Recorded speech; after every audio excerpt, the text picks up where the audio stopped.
Good evening. Thank you all for coming tonight. This is the Thursday, December 12th, 2024 meeting of the Haverford Township Planning Commission.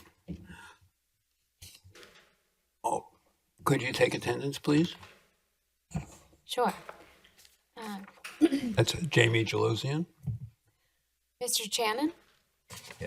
Present. Ms. Dobbs? Here. Mr. Welsh? Here. Mr. Capuzzi? Here. Mr. Fiordimondo? Here. Mr. Montresor? Here. And Ms. Phillips? Here. All rise for the salute to the flag, please.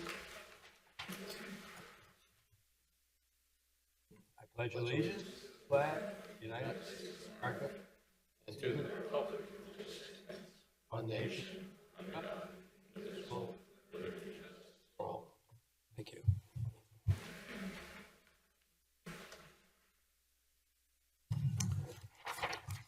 First item on our agenda tonight is 950 Westchester Pike for preliminary and final land development. Mr. Byrne. Thank you. Good evening. Nice to see everybody at a decent hour this week. We do appreciate you staying late. Welcome last back. Meeting. So, thank you.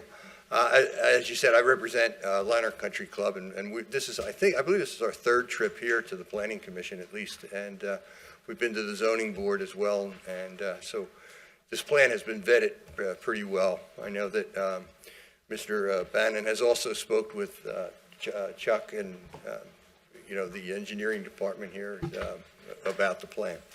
James, even though this was discussed in previous sessions, could you repeat, please, your full name and Oh yeah, I'm sorry. and Yes. firm? Okay. My name is James Byrne.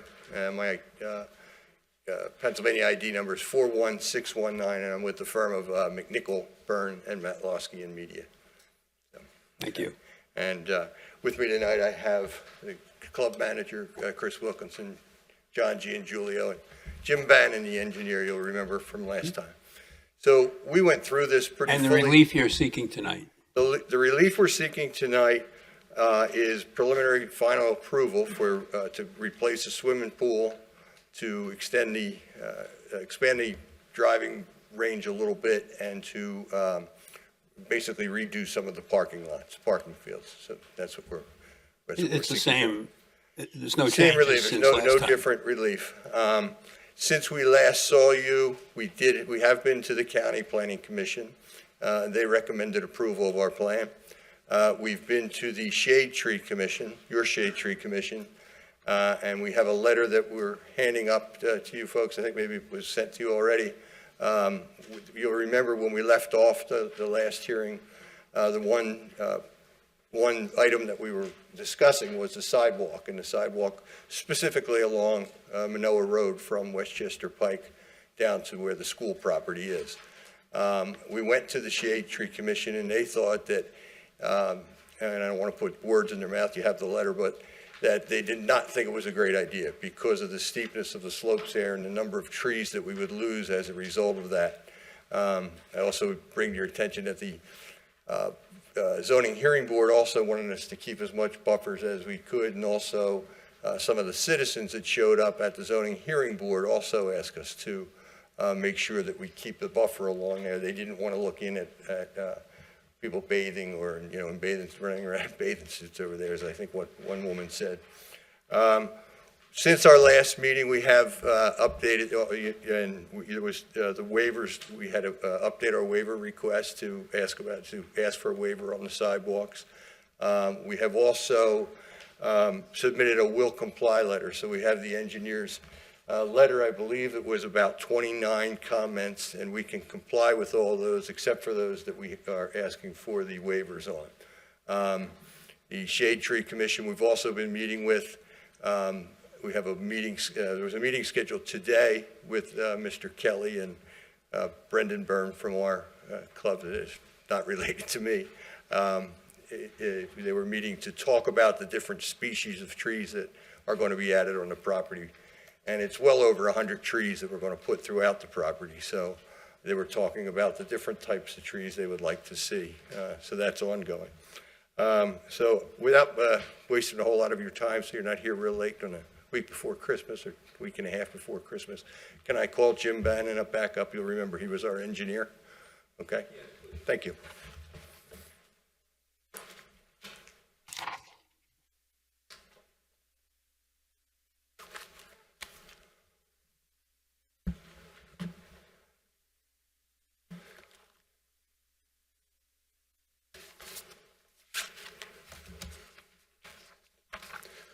Hello, Jim Bannon from Nave Noel. Should I recap the entire project, or have we seen no. it enough? I don't think that's necessary unless others do. If you can give us a brief summary and then your comments.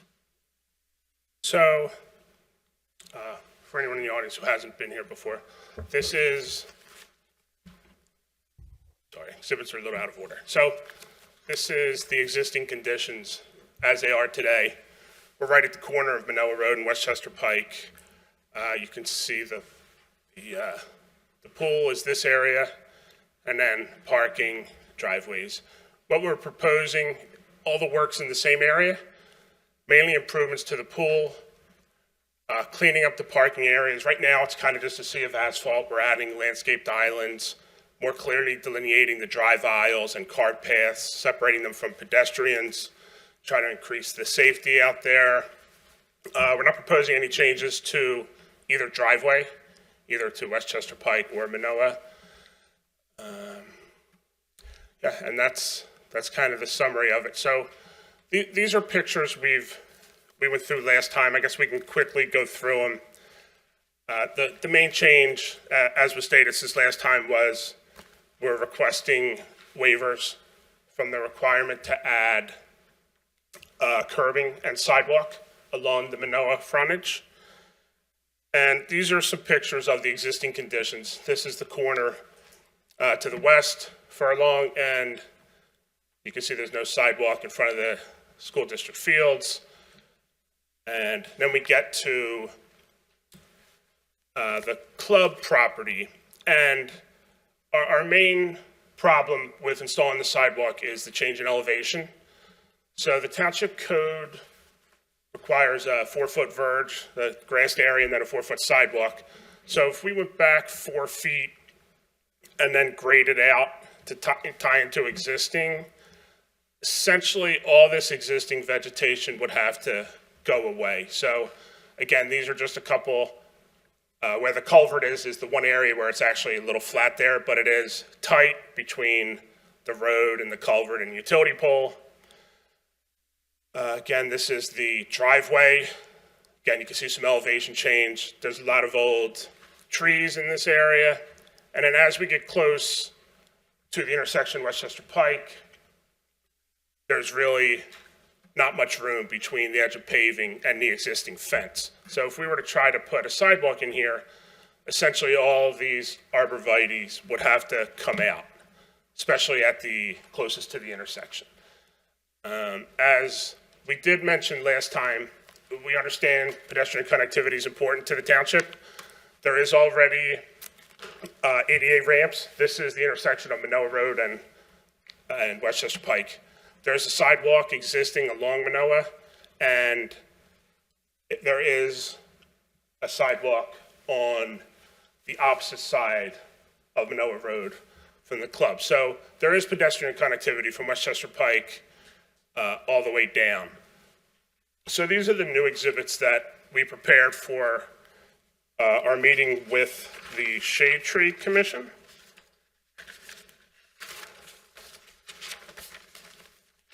We met with them to get their opinion on this matter. So basically, there's 4 areas I'll show you, but what we're looking at is the top photo is from 2007, and the bottom one is 2024. So you can see the club's made a specific effort to really increase the buffering, and during the zoning hearing board, some of the neighbors from Manoa, and I believe possibly one from Furlong, spoke and asked if we were planning to take down these buffers. So we said no at the time, as before this sidewalk issue came up. So what the purpose of these photos is to show you, if we have to install the sidewalk, essentially all the trees in the bottom photo, especially this one, because this is closest to the intersection, these would all have to come out. And essentially, to finish the regrading, we'd be back into the parking area. In certain areas, we would lose parking spaces. So it just kind of shows the difference in just looking at the parking lot 17 years ago compared to what it looks like now, when the club has really made an effort to increase all this screening. And one of the main reasons we are seeking the waivers from the curb and sidewalk is to not go back to the way it looks. I know, well, I believe the neighbors appreciate the screening. And again, this is just 4 examples. Luckily, Google Street View goes back 17 years. I didn't even realize they did that till we prepared these. But you can see it's really a big difference. And for instance, in this area we're looking at here, if we did a 4-foot grassed area, 4-foot sidewalk, and then graded back, essentially we would meet existing halfway through the parking space where this car is. So we couldn't do it without retaining walls, without losing parking spaces. And just look, so again, we did meet with the Shade Tree Commission. We explained the situation. They went out and did their own site visit, and then they prepared a letter which was forwarded to the township, basically lending their support to granting these waivers, because according to what their site visit said, they'd have to remove about, to install the sidewalk, we would have to remove about 65 large evergreen trees, which they said between 9 and 25 inches DBH diameter at breast height, and between 25 and 50 feet tall. Also, I just wanted to mention, I'm looking through the Township Code, Section 170, trees encourages the protection of healthy trees. All these trees are in good condition. They do provide good screening. You can see, you know, in the summer months, there's not much breakage, and a lot of them, most of them are evergreen, so even this time of year still provides good buffering and screening from the neighbors in the street. And also 171A7, quote, as the purpose of the tree ordinance, quote, provide latitude in the interpretation and application of township rules, standards, and guidelines when reasonable and necessary to minimize the destruction of trees. Understand the Shade Tree Commission's an advisory board, but just wanted to note that we do have their support for granting this waiver. They've actually said that removal of those 65 large trees to be replaced by a sidewalk would be a tragedy. They said it would be a tragedy. Yeah, I believe that's the word they used.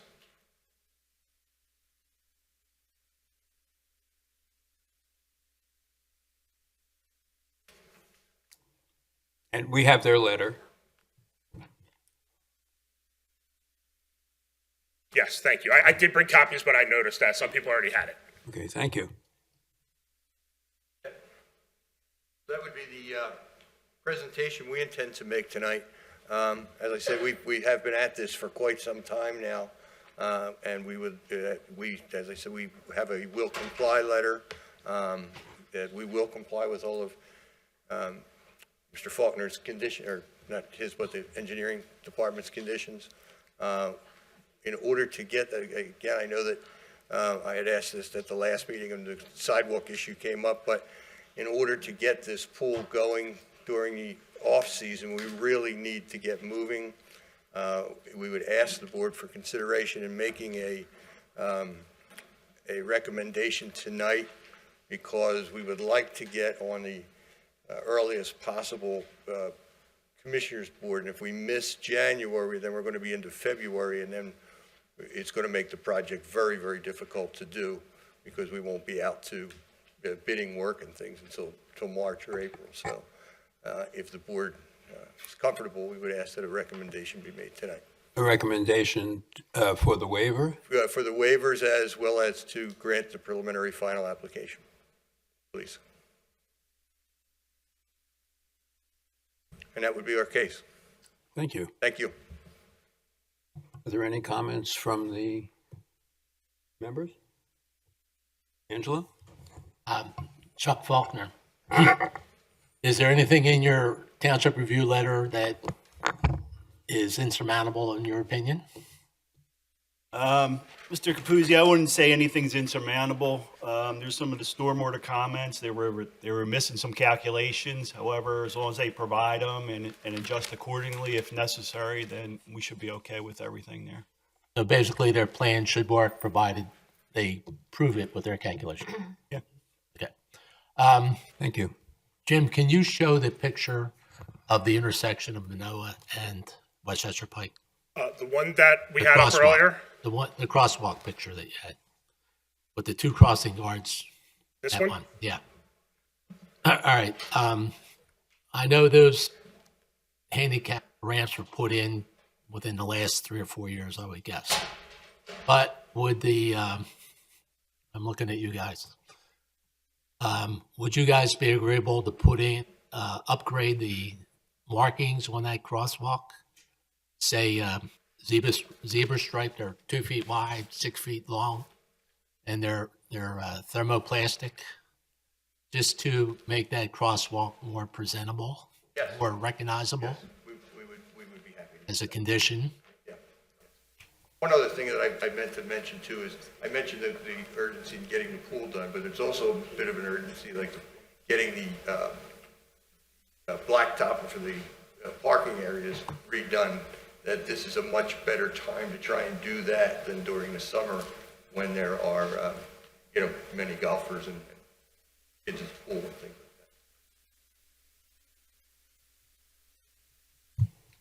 that. May I be heard, sir? First, are there any other comments from the members? I just had one question. I know last time we were here, we saw from another group who was trying to not put a sidewalk in for some reasons that are similar to the ones that you proposed. And they were here because they were sent back by the Board of Commissioners. So their solution had been like a point of access to their property for pedestrians who were walking there.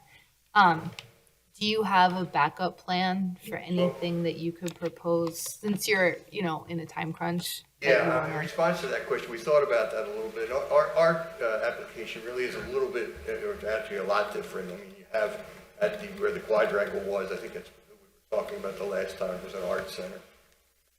And they, you have substantial trails down there, and it's also already public property. This is a private club that it's limited to the members that go in there now. For security purposes and other purposes, we like to have it fenced around there so that we don't have people cutting through. In addition, physically, it would be very demanding, very difficult, just about impossible to do for the reasons that Mr. Graham pointed out before with the slopes and the trees. You lose a substantial amount of trees.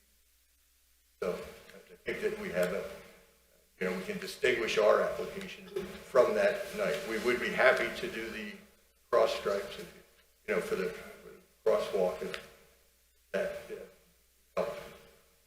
Thank you.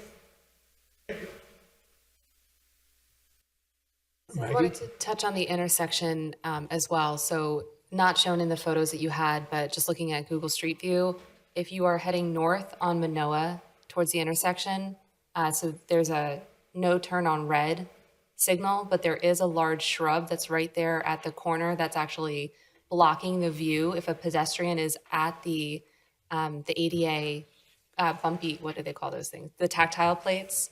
So if a pedestrian is standing at that tactile plate waiting to cross over, it looks like that shrub would block the view from a driver. So that to me is a dangerous condition because of the angle of that intersection. Yeah, so those shrubs right there, if you're in a car and you're looking to your right, it says no turn on red, but we all know that drivers inch up well into the crosswalk. So if somebody is waiting to cross, they wouldn't be able to see those pedestrians there. So my recommendation is just if you could remove some of those shrubs that would block that visual. And then I echo and support Angelo's comment to increase the visibility of that crosswalk by changing it from just the double stripe to a zebra or continental stripe. On the outside, yes, the outside of the fence. Yes, And Maggie, what is the intersection? Manoa? Manoa and Westchester. yeah, and that's a good observation, and we certainly don't want any dangerous situations. We'll, cut back what we need to cut back.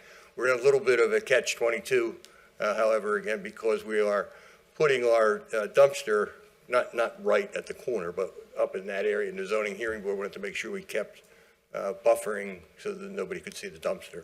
Is that from just the during river. construction? No, that would be where it would go permanently. Okay. I mean, it looks like there's plenty of other arborvitae that are at that corner there. It's, Right. I mean, if you go back, can you go back a slide?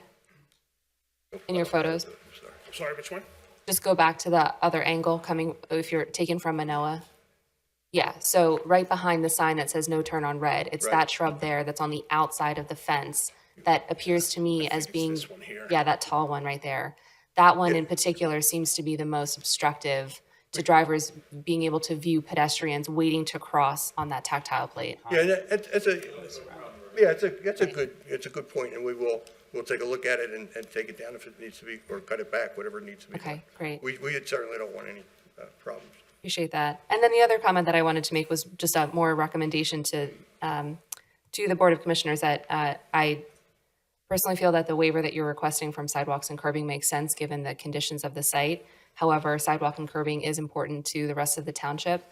So I would request that you would offer a fee in lieu of the cost of the sidewalk and curbing to the township in as part of the waiver, as part of the granting of the waiver. So my recommendation would be that we would grant that waiver conditioned upon payment of fee in lieu for the commensurate cost of that installation. Okay, we would certainly talk to the commissioners about that, yes. Great. And Thank you. follow your recommendation, to a reasonable degree. Okay, that's all that I had. Thank you. Thank you. Are there other comments? If I may, I am Michael Donazio. I'm an attorney in media. My Supreme Court ID number is 17531. And I'm counsel for, as you know, my son Bobby, who's been before the commissioners many times in this matter. I just have one question to raise. The Delaware County Planning Commission has already had its review hearing and has already issued its report to the commissioners. I wonder whether or not you have received that and you have reviewed it. I have not. I could hand it up copy to each other. I know it's unusual for the county DCPC to have already done their saldo review prior to the municipalities, the townships, but this is somewhat of a special case. So I like to hand this up and Please. just point out two errors that are in this report so you don't replicate them in your report. Thank you. Please hand it up. Great.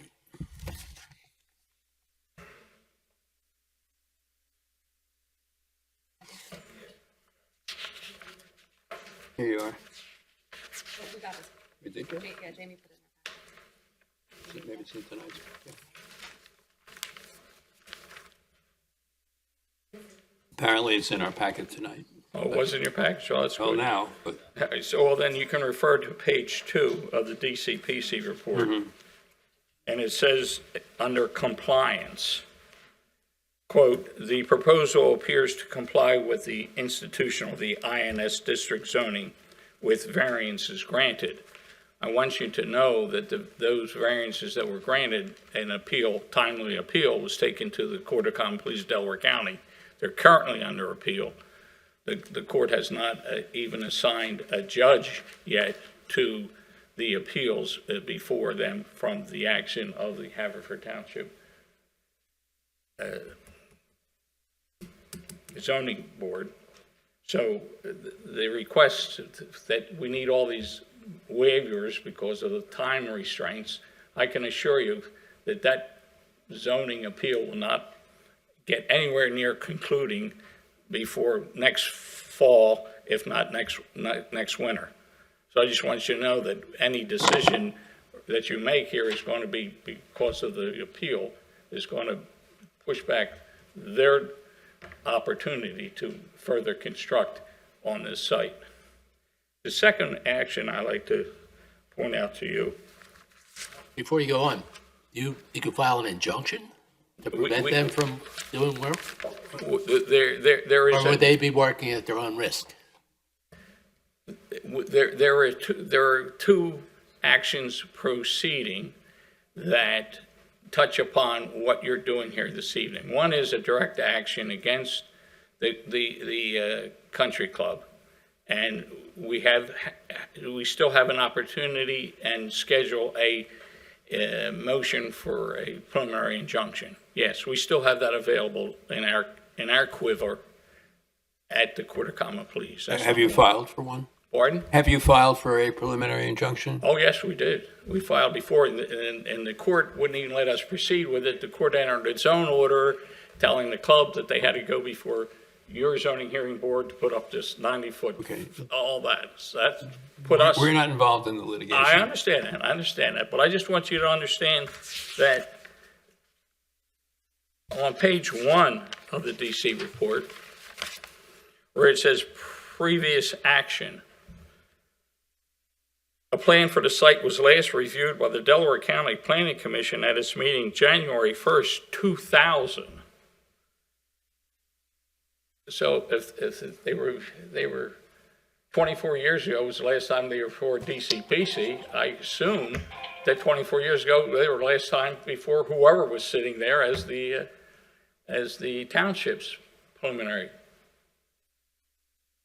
committee, planning committee. You said there were two issues? Are those the two issues? The reason why I bring that up now is because I presume that everyone knows that Haverford Township is a home rule municipality, home rule charter municipality. That occurred on January 1st, 1977. And under the Pennsylvania Home Rule Charter Municipality Act at section 53 PS 2962, there's a limitation on the township's powers when it comes to saldo applications. It clearly says, with respect to the following subjects, the Home Rule Charter shall not give any power or authority to the municipality contrary to several areas of state statutes. The last one of which is municipal planning under the Pennsylvania Municipalities Planning Code. So I just want to make the point here that if you go forward and review this application based upon your township saldo ordinance, you're going to be in violation of the law because you have to review it based upon the Pennsylvania municipality salvo law, Pennsylvania Municipality Code. If you look at your definition as opposed to the definition under the Pennsylvania Municipalities Planning Code, you'll see that your definition violates the statute. That's the only thing I want. And I would just ask that regardless of what decision you make, at least you place in your report, you don't replicate the errors placed by Delaware County Planning Commission in their report, but at least you advise your governing body that they perhaps should review their text in their township code. That's all. Thank you. Brief response. Would you respond, Mr. Yeah, Byrne? just very briefly. I trust that Mr. Walco and his staff that advises you will tell you what is legal and what is not legal, and not me or Mr. DiGnazio. I don't agree with the statements he's made with respect to the Home Rule Charter, and we have complied with all planning. We have been as I said, this is our third appearance before this planning body. We've been to the Delaware County Planning Body. With respect to the zoning appeal, you're absolutely correct. There was an appeal filed, but there is no stay. We understand it. We're proceeding at our own risk. I have more faith that we might get it into court before the fall, but if we don't, we don't. We're big enough to understand that we're proceeding at our own risk. And then finally, with respect to the injunctions that we talked about, all these matters that are coming up really are collateral matters. There's matters that are pending in the Delaware County Court of Common Pleas having to do with balls going into Mr. Dignazio's backyard on the 9th hole. There was an injunction requested. It was not granted. We've been to court several times on it. The injunction has not been granted. So that action is still alive and includes not only us, but your township as well. And Mr. Walco can give you more advice on that. Thank you. Thank you. Just very quickly. Very quickly. My reply is, Mr. Walco, your solicitor, on February 4th, 2022, sent my client a letter in which he states, it appears that there's no contention that the country club is a continuing non-conforming use, pre-existing non-conforming use. He came before you originally, Mr. Burns, your first initial, and both Mr. Burns and Mr. Walco now says, oh, it's a permitted use, a permissive use. Yeah. So, Excuse me, these are issues that you're litigating in the Court of Common Pleas, is that correct? yes. And that's what that is about? And we're not here tonight to comment or to approve or disapprove of what's happening in the Court of Common Pleas. Well, let me suggest this. If I would say to this board that there is nothing has occurred in the last 6 years with regards to all the construction done by this country club at their location without ever coming before this board, there hasn't been an application before you in the last 6 years, right? I object to that. Not only is it not relevant, it's not correct. I mean, we may not have been before the Planning Commission, but it was determined by the zoning officer and the code enforcement officers that we didn't need to go to the zoning board for the changes we made at the club. And the reason, So, these are all collateral issues trying to stop this project so that they get a leg up in the Court of Common Pleas. That's all it is. All right, thank you. That's not necessary. And- I know. All right. We have nothing further to say, although Thank you. Bobby might have something to say. There's someone with their hand up.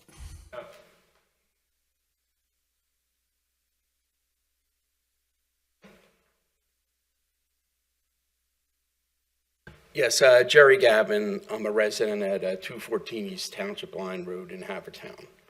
I have more of a common sense question here.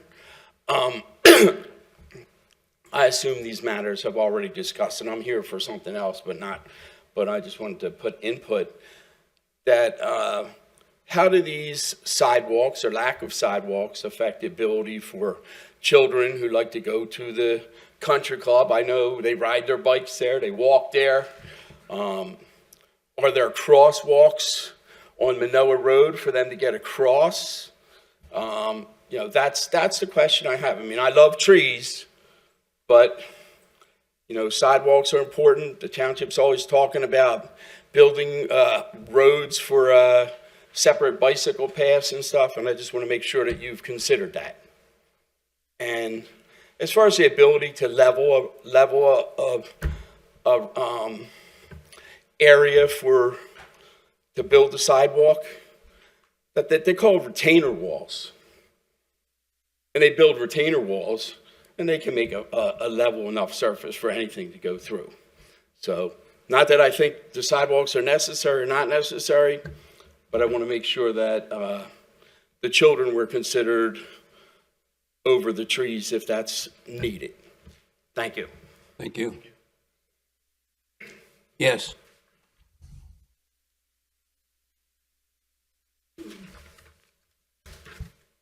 Could you tell us your name and address, please? Yes, my name's Bob Dignazio. I live at 606 Oak Lane in El Paso. These are all the same. You can have an example or packet. Can I just approach somebody? I'll give you a copy.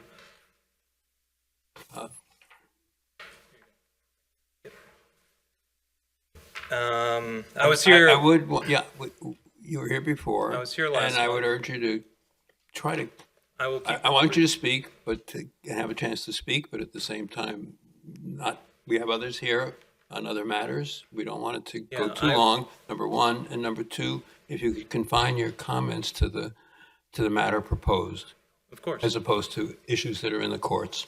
Of course. So last month, I expressed my concern about well, first I asked if there was any review by a landscape architect or a golf course architect to this plan. I assume there's not been because nothing was stated tonight. I expressed my concern about golf balls leaving the property. My neighbor Brittany talked about the dead trees and pine needles along our property line, and we spoke about it. Those were the main issues that were addressed. I have some examples of damage to my house and some neighbor's house from golf balls, and I'll tell you how it relates. And these are You'll tell us how that relates to a change with the pool? yes, well, to township code. Do you want me to skip to that first? Yeah. Do you want me to address Please. township code? Okay, so it was As it relates to what has been proposed? Yes. And what we're looking at tonight? Yes, it was pointed out last month that the township code does not have specific setbacks related to golf courses and golf course architecture. However, both the zoning code and the saldo of the township give the planning commission the power to require additional buffers in this instance when there's land development, to quote, give maximum protection to neighbors and to protect the general welfare of the public at any site. And that's on page 3 of the packet I handed out. Under the zoning definition of buffer planning strip, section 182, chapter 182 is the zoning code, section 106. And then also under the land development code, under required improvements, it says, necessary to protect the general welfare of the public. So this talks about the Planning Commission and the Board of Commissioners have the ability, and I would say the responsibility, to determine whether a buffer planning strip is safe or not. I also, on the next page, have a few examples of zoning ordinances specific to golf courses. So our township has an institutional district minimum buffer of 30 feet, so like a church or a cemetery has to have a buffer of 30 feet. I think we can all agree that something like a golf course where balls are being hit very far and very hard may need additional buffering than, say, a cemetery or a church. Are the changes to the pool that are under discussion, Well, are those going to affect, have- excuse me, are those going to affect golf balls? No, but as I spoke last month, the variance or the request to build if you go back to page 1, if you remember, they've they've received a variance, which is currently under appeal, to recede the buffer along township along Westchester Pike in between the 9th hole green and Westchester Pike. This is in range of golf balls, and the zoning code clearly states that you can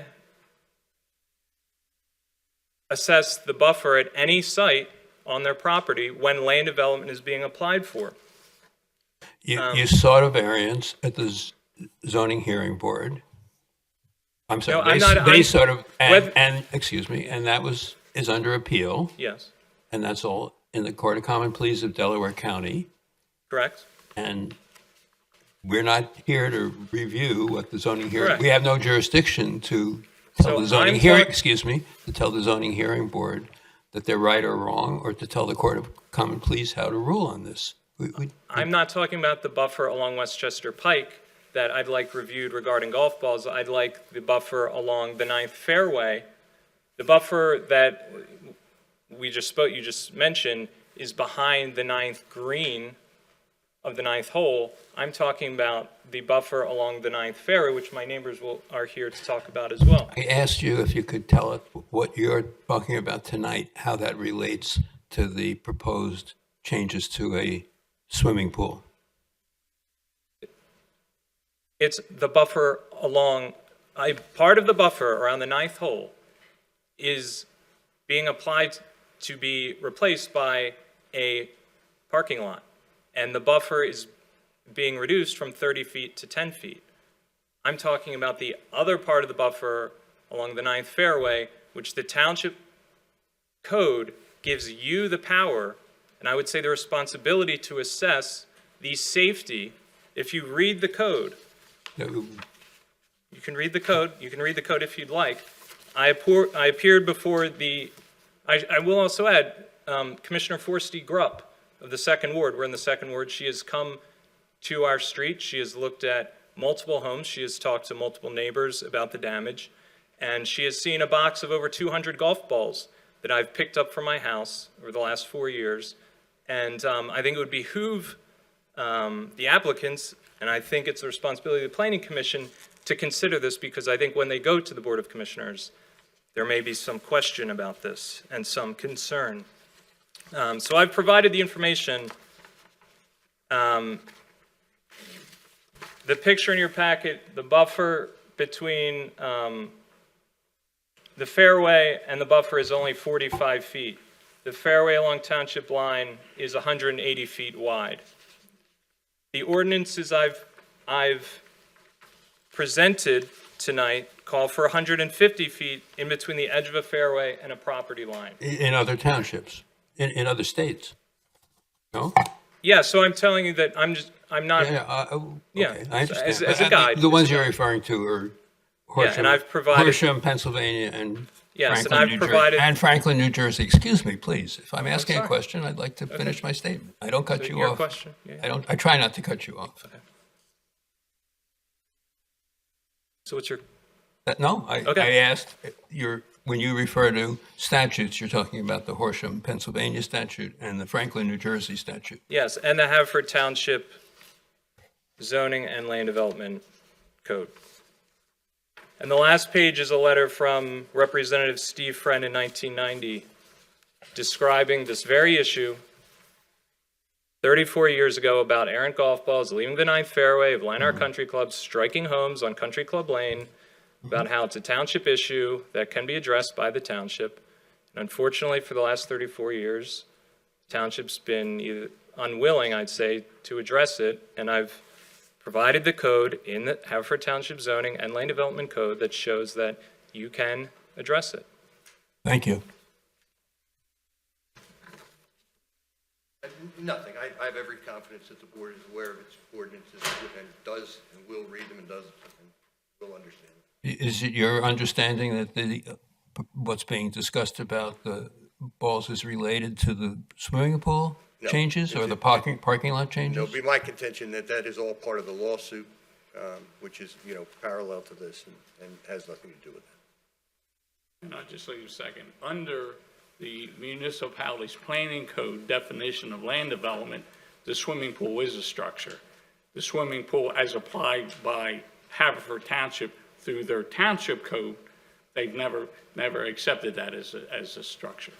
Their township code is in violation of the Pennsylvania Municipalities Planning Code under the Home Rule Charter Act.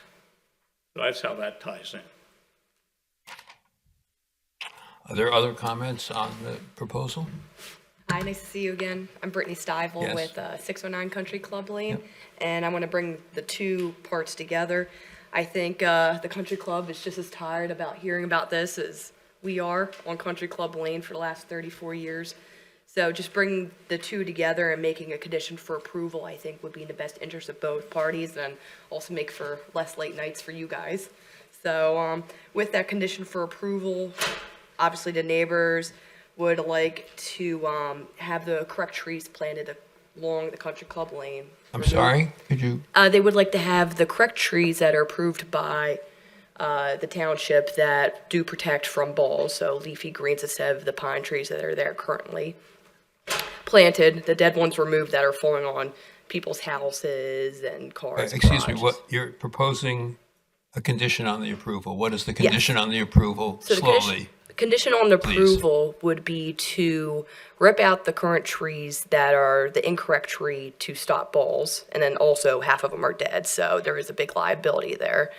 But to take those out, put the correct trees, and also continue the beautiful fence they have around the property, because the current one there is kind of falling apart, and I'm sorry, the current one there is, it's falling apart and rusty and just not working out anymore. And then half the trees have killed half the fence. So half the trees are, they have fallen on the fence, and most of the fence is destroyed.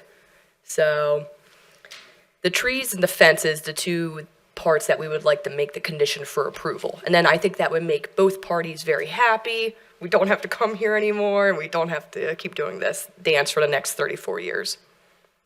So I think that'd be great. thank you. Do you have a plan for where you're gonna, how many trees do you have to plant? How many trees we have to plant? My dad did say this was going to be the question. I don't. Finish? You can sit I don't think there's a final answer yet. Our landscape architect is coordinating with the Shade Tree Commission, and they have a full spreadsheet with replacements. The club's plan is to meet those replacements and not request a fee in lieu of, find somewhere to plant them on the course, but the number's not finalized yet. We've represented that to the Shade Tree Commission, that we would meet or exceed whatever requirement they have for trees.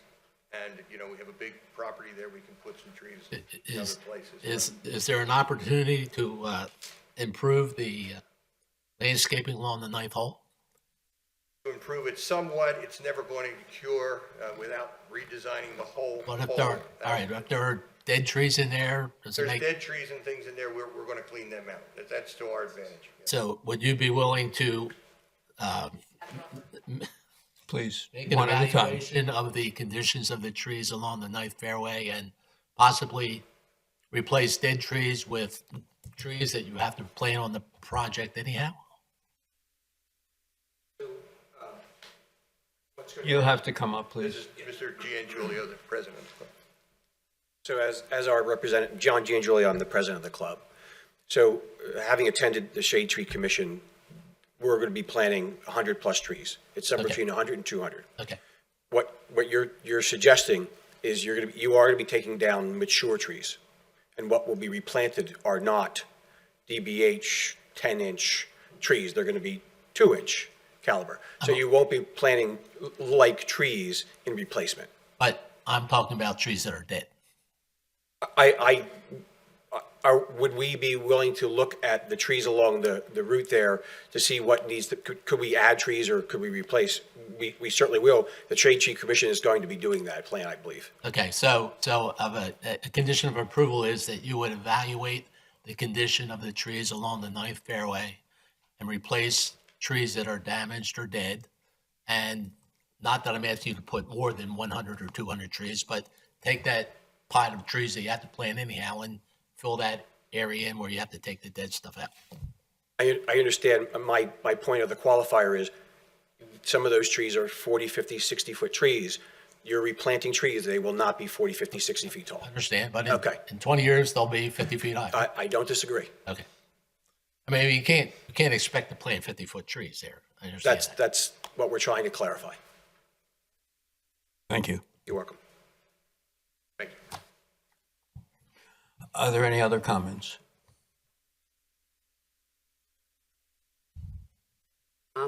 Mary Lou Connor. Sorry? I'm Mary Lou Connor. I live at 623 Country Club Lane. I also had a house for 12 years at 628 Country Club Lane. Back in February of 2021, three of the neighbors did meet with the country club. They did mention, they did agree that the trees along Country Club Lane were all the wrong trees that were put in there. So really, all those pine trees do need to be replaced. Since then, we've had a number of storms where those trees have damaged roofs, houses, and have taken down electrical lines where the people have been without power, all because of those old pine trees. So they need to definitely be replaced, all of those pine trees. And then again, the trees need to be trimmed, because you look at some of those trees, you can see the dead branches. Also, the fence, that fence was that I grew up on Country Club Lane. My parents moved there in 1950. So that fence has been there since who knows what. And I remember as a kid climbing over it to go sledding. That fence is all rusty And we have a lot of kids along that, stretch of the lane. And they're going, they have all this rusty fence behind their house. So that fence does need to be updated. So that's basically. There are photos I've shared. Yeah, he has photos of it. No general comments. Pardon me? No crib sheets are allowed. You have to write on the back of your hand. Yeah, but that's my main thing, is those trees are just causing too much damage to the houses. Did you present that to the tree commission? No, this is the first time here. I've never been to one of these things before. Welcome. I'm just voicing my opinion about living on the street and those Thank you. trees. Thank you. Are there any other comments on the proposal? Are there any other comments from the members of our commission? Is there a proposal to do anything about the fence at this time as part of this update to the property? There is not, no. Okay. Okay, thank you. Is there a planned change in the trees in response to the comment that they're not correct trees? I think what we would do is what was suggested in terms of we'll evaluate the trees, and certainly when we put new trees in, we're going to want to, that's why we're meeting with the Shade Tree Commission, because there was discussion with them putting the right trees in the right spots and not just, putting up willy-nilly trees, wherever we see fit. So we will have further discussions with them. And the rules talk about if they have measurements of the number of inches of the existing tree that has to come down and replacing that, as you were saying, with 2-inch or whatever, I don't know the exact numbers, but with inches of trees, obviously younger trees, that will compensate for the loss. If you're losing, let's say, 20 inches, maybe you need 10 2-inch trees. Yes, and we're discussing all that with the Shade Tree Commission, and we expect that it's going to be, as Mr. Giangiulio said, 100 to 200 trees at least. So we favor that. We like the tree. Any other comments from the commissioners, members of the commission? Hearing none, we'll entertain a motion.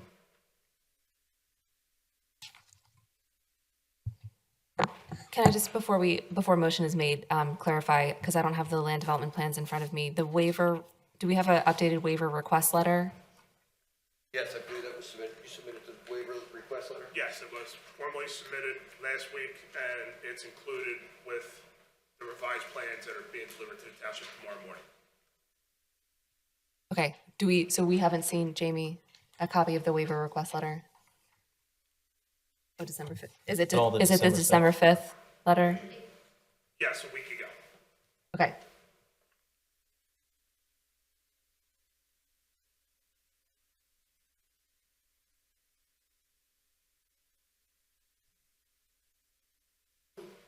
Just for the benefit of the record, I just want to summarize to everyone what the waivers are that we're going to be considering. So, Section 160-4A, waiver to allow for concurrent submission of preliminary final plans. Well, do we want to go through each waiver individually We can approve them as a group, as a group? but I don't remember what all of them Okay, were. I'll keep going then. Okay, so I'm going to use your copy. Okay, so Section 160-4A, this was the waiver to allow for concurrent submission of preliminary final plans. Okay. Section 160-4E5E3, waiver being sought to provide information, to provide on the plans the location, names, and widths of streets, curbs, and pavement, all property lines, and names of owners of tracts or parcels located within 200 feet of the site. So this is just information on the plan to provide all that information of all adjacent properties within 200 feet of the site. Next one is Section 160-4E5E4. All storm drainage, sanitary sewer, and public water supply lines or facilities within 400 feet of the site, and ownership or maintenance responsibilities for the same. So again, this is provision of that particular information on the plans within 400 feet of the site for utilities. Section 160-4E5. Is that I? I. Subdivisions involving more than, oh, hold on, let me just read. Okay, subdivisions or any land development plans involving commercial or industrial uses shall include a traffic impact study prepared by a qualified traffic engineer. So the waiver is being sought because the proposed improvements are being constructed to better serve the existing membership of the club and are not part of any membership drive. There will not be an increase in the number of club members as a result of the proposed project. No additional traffic is anticipated. So they're asking for a waiver of the provision of a traffic impact study. Okay. Section 160-5.B4A, curbing shall be provided for all existing and proposed streets. So this is a waiver being sought to not install curbing along the south side of Manoa Road. There is existing curb and sidewalk along the north side of Manoa Road and from Westchester Pike to Furlong Avenue. So this is what we just discussed earlier. So that is for the curbing, waiver of the curbing. And then finally, section 160-5B4C, waiver for the sidewalks. So this would be for the provision of the sidewalks for all existing and proposed streets. Again, we discussed that sufficiently earlier. So those are two separate waivers. One waiver is for the curbing, one waiver is for the sidewalks.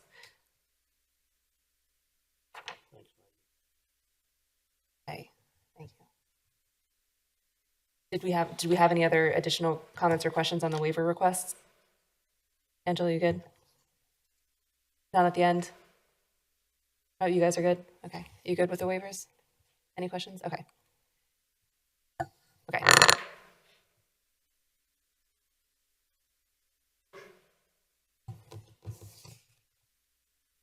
I'll make a motion that we recommend preliminary final plan approval to the Board of Commissioners for the Monarch Country Club swimming pool renovation project subject to the following conditions. First, that all the outstanding comments contained in the most current version of the Township Engineer Review Letter be addressed to the satisfaction of the Township.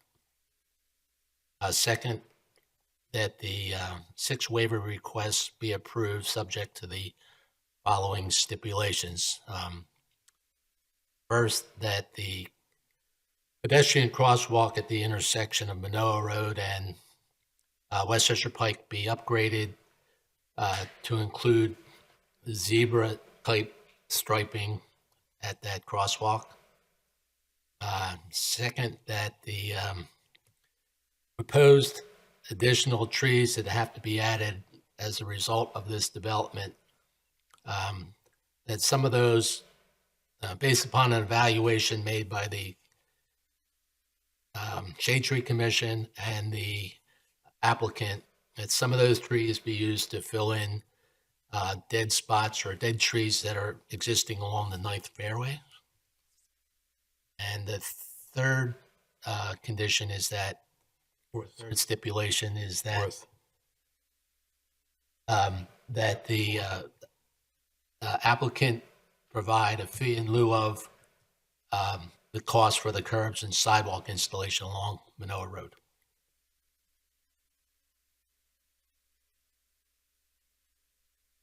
Thank you. I think we can, having no further comments, we can put that to a vote. You have to get a second. Is there a second? I'll second that. Question. I just want to clear something. When you're talking about trees and replacing, there's trees and there's pine trees. Mm-hmm. So it's the pine trees that definitely need to be put in, the correct trees, pine trees need to be put in. And I'm going to leave that up to the Shade Tree Commission because they know a lot more about trees than I do. Okay. Yeah. That's why I thought it would be good if they went out and took a look at it. Okay. I just want And to you'll make include that in your discussions with the Shade Tree Commission? Absolutely. Thank you. Yeah, I just want to make sure Good. because trees are different than pine trees. Thank you very much. Thank you. Is there another question? So we're just talking about trees that nobody really gets to see. It's really what Mary Lou was saying. Your name, pine please? trees. Ma'am, your Oh, name? sorry, my Give- name's Diane Burke. I'm And at your address? 534 Country Club. I'm right up against those lovely pine trees that we're talking about. My house happens to be level with the golf course. As it goes downhill, there's houses up here who have a little terrain in their backyard up to the golf course, and the next house down has to jump to a wall. I am level, walk right on, and there's about 5 trees that are up against the fence, just the trunk, and the rest are in the yard. There's pictures of trees falling on cars. It's been an issue, and I think what we're talking about is first things first. They've been telling us just for an example, I moved in 47 years ago, and the trees were not there. You could see clear to Steel Road. They planted these little tiny trees, and I watched them. I said, oh, that's nice. They're putting some trees up. It's going to look pretty. I'm thinking they're hundreds of feet above our house. They're dropping limbs, and I can't even tell you 15, 25 bags of just pine needles one day. And that's happened not just in the fall, it's 24/7. I had a granddaughter, a tree limb fell right as we went in the house, a big tree limb. I sent the picture to the guy. The problem is not talking to the tree committee. We talked to the township committee, and they keep saying, or I'm sorry, the country club, we'll take care of it. They keep taking bottom limbs off because they're landing in our yards. Problem is now they're top heavy. Whenever a wind blows, they're in our driveway. They're on our cars. There's pine cones. We have pine sap all over our brand new cars. The pine needles are in the house. They're in the car, everywhere. You can't get away from them. My 5-year-old granddaughter, who almost got hit by a limb, is 18 years old and in high school now. They're still going to get to this tree. It's not just little trees. They are horrendous. We're always trying, and whenever we call, it's like, oh my gosh, the pine trees again. If they would just take them down once and for all, instead of putting Band-Aids on and take them one down at a time, we wouldn't have to call so often about it. We wouldn't be the pain in the tushies that we are. But we have children and grandchildren. I've been there since there were no trees, since I was 21 years old. Now I'm 70. There's a lot of pine trees, and and I heard somebody say, when you put new trees in, take these out, there won't be trees there. There were no trees there for the good first 5-10 years I lived there. It was fine. I expect a few golf balls and rodents and whatever else. I live in a golf course. However, these trees that were put up to block were the wrong ones, and they're filthy, dirty menaces. And right where my house is where they're on the fence in the yard, laying on top of the garage. Whenever there's a windstorm, we all go to the other side of the house. I'm sorry, you said you had a question, and was there a question? No, my statement was about the trees, as Mary Lou had said. It's not like we have these trees. First things first, we've been promised for 30 years. Well, they've been there 45 years, so we've been promised for 25 to 30 years, now that they're California redwoods, that they will take them down, they promise, but they only come take one branch at a time and complain that we are complaining. We don't want to complain, we want them gone. And taking off bottom branches because they're hanging over only makes them top heavy. The last wind we had threw one down in a tree on a car in a driveway, took out a kitchen, a garage, and a back of the house. But little by little, we're taking off bottom limbs. They should be first things first addressed before we say, sure, I love the golf course, it's beautiful. I used to work there actually in the office. And it looks gorgeous, I love the work they do. But these trees should have been addressed, and we just keep getting backburnered for other things that come up. And it's always, well, the budget doesn't allow. I imagine this beautiful job they're doing with the pool and whatever, and it's a gorgeous place, I've been there. It's quite a lot to hit the budget. I think these trees should be addressed before anything as a beautification. These things are an eyesore. We just keep, and it's been a while. Maybe it's time to discuss that with the tree commission Okay, as part of your discussions. We could do that, sure. sure, thank you, Thank you. appreciate it.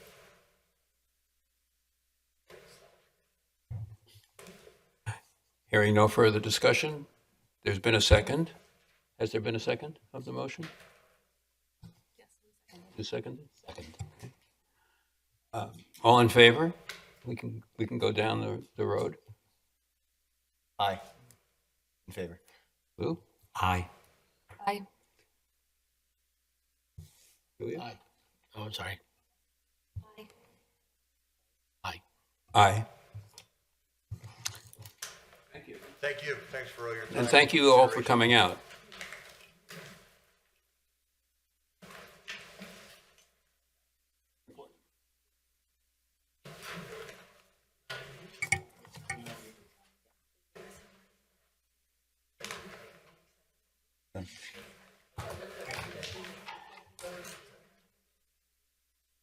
like I should be a mediator.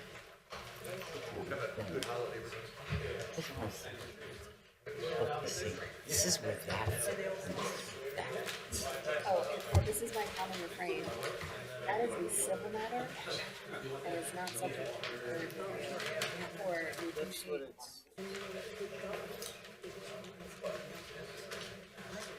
Yeah. It's entirely a civil matter. So what we was asking, is it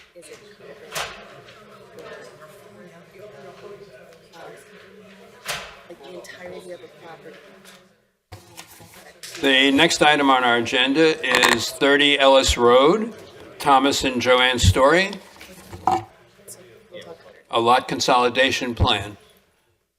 Good night. Hi, good evening. My name is Joanne Story. I live at 30 Ellis Road. We are requesting that we take our property, which is basically 4 lots, and consolidate into 1 lot. And you're probably asking why. Actually, we had. Yes, I do we had a have that survey question. done. Before you say that, Yeah. and is that what you're requesting tonight? Correct. Okay. And why? Why? Two real reasons. One, just to sort of simplify things, because having 4 bills, tax bills all the time and different, it often gets confused with different companies, mortgage companies, things like that. So we're trying to simplify things and make our tax bill 1 instead of 4 for each of our taxes. We also have done a lot of landscaping in our yard over the last 20 years. And we were told if we want to make many changes, it's much easier if our lots are 1 and they more conforming to what we have. So we had a survey done by Damon Engineering, and I think you have it there. And I know that they made some changes because it was reviewed by the engineers.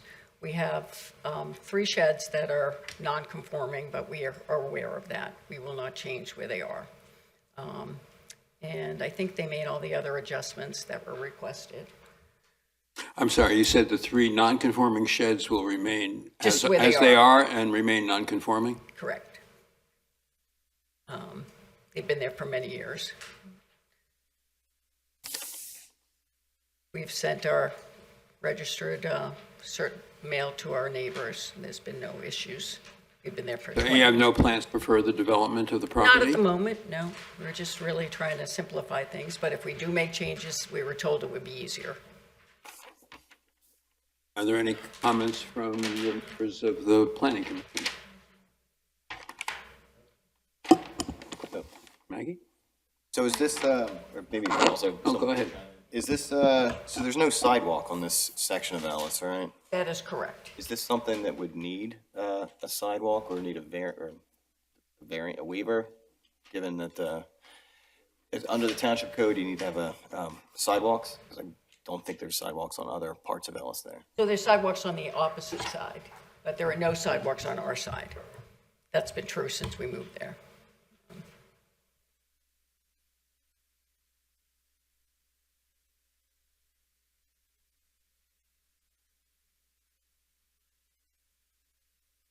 It's a land development because they're changing property lines, no? The subdivision. Yeah, subdivision. It's under the saldo.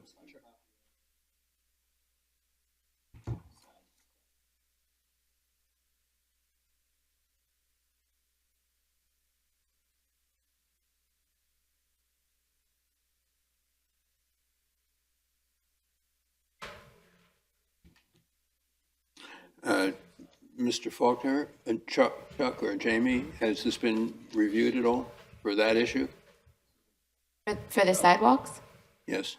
It is a subdivision, so. Yes. Sidewalk and curb issue should apply. It is a subdivision, so the sidewalk and curb issue should apply.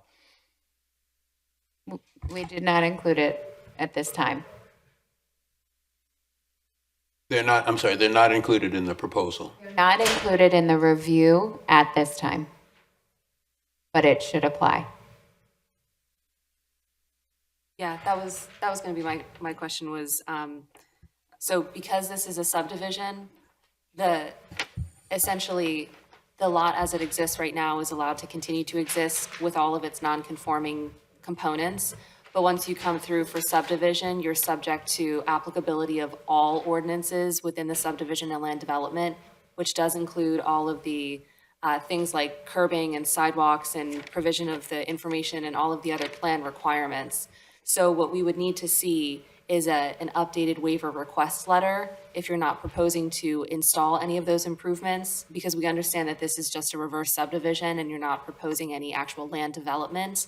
But the waiver requests need to be updated to include a request of waivers of all of the other applicable ordinance requirements that you're not planning on meeting, such as the sidewalks and the curbing and anything else that's identified in the review. So I would, ask that the township provide a review to identify all of those missing components that would need waiver requests. And then what am I supposed to do? Like, I don't, like, this is not my area of expertise. Of course, yeah. I mean, who prepared your, I Dave would go, Damon. yeah, I would go to your engineer and have them, essentially the subdivision land development ordinance is just a checklist that you have to go through. So just go through it as a checklist and say, does my plan meet this? Then you're good. It shows it that it meets it on the plan. If your plan doesn't meet it and you're not proposing any changes to meet that requirement, then that becomes a waiver request. And then you put that on your plans, you write a waiver request letter and submit that to the township with a resubmission. And then you would come back before us and we would say this, yes, we would recommend waivers, or we would not recommend the waiver for all of those things. So you would just have to go through like a checklist, and then we're just checking your homework to make sure that that in fact meets all of the ordinance requirements. So will you give this all to me in writing so that I know what I need to do? No. You talk to your engineer who designed your plan. So they have access to the subdivision land development ordinance. Okay. And any questions, you can reach out to Jamie for that. Okay. The other question that I wanted to ask was the zoning information you have provided here. So we have the required and the provided amount. So the provided, this is the whole property in aggregate is what's provided. Is that correct? Correct. Okay. So frontage, building coverage. I only bring this up because so the minimum lot size is 6,000 square feet. You're providing 32,000 square feet, so it's 5 times larger than the minimum lot size. The building coverage, you can have up to 30%. You currently have 8.2. And then the impervious coverage max is 45 and you're at 22%. So my only concern with increasing the total lot size is that you now have your percentages increase in terms of how much more impervious cover and building coverage you can put on the lot. Again, I understand that this is your residence, correct? Yeah. And you're not proposing on doing much other building. No. But just as a comment, really more than anything, this just means that you have a lot of flexibility to add more to the property, which could be, potentially detrimental to the neighborhood character, depending on how many other kind of buildings and how much open space versus impervious cover areas exist kind of elsewhere. Yeah. We love our land. Yes. Good. Yes. That's good. And our landscaping, so. Okay, Yeah. wonderful. Well, that's nice to hear. So my main comment is just your application is more or less incomplete at this time because you don't have all of the waivers that you need on the plan. So you're missing a lot of information that we would need to have. So either you need to comply with those regulations or you need to ask for waivers from those regulations. Okay. And so it's basically a checklist that I need to sort of complete. Well, there are requirements, and you heard the discussion tonight about the golf course. Right. And that was a sidewalk issue. And they were saying, we understand there's a requirement for a sidewalk, but we'd like a waiver. We'd like the township to grant a waiver. And the first step the second step would be to come before Even though there's never been a sidewalk there. Correct. It's not the same as a non-conforming use like your sheds. It's different. The other thing too is that when you're requesting waivers, it's helpful to provide a rationale as to why you're requesting the waivers. So if you think about it, the ordinance says you have to provide XYZ because the township has determined that the provision of XYZ is generally beneficial to the health, public safety, and welfare. Right. If you cannot provide it or do not want to provide it, you have to provide a rationale as to why. Waivers are granted in the condition that there is some hardship that is demonstrated as to why you cannot provide that. In your case, as my recommendation to you, because this is all pre-existing, you're not doing land development, you're just doing a reverse subdivision, you're keeping the property as it is, you would just have to provide justification as to why you're requesting those waivers. So in your case, it could just be a matter of, this is a pre-existing condition, because there's no sidewalks on our side of the street, there is sidewalks on the other side of the street. I'm specific to the waiver for sidewalks, right? But, along those lines, you would just want to provide a sentence or two to each waiver request to say why you deserve that waiver or why that waiver is applicable in your particular circumstances. Okay, thank you. Ultimately, it's the Township Board of Commissioners that grants or denies the waiver. Okay. So, thank you. Thank you.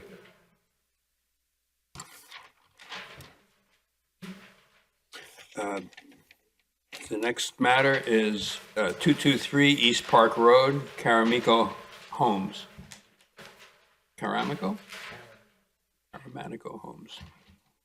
Caramico Homes. Good evening.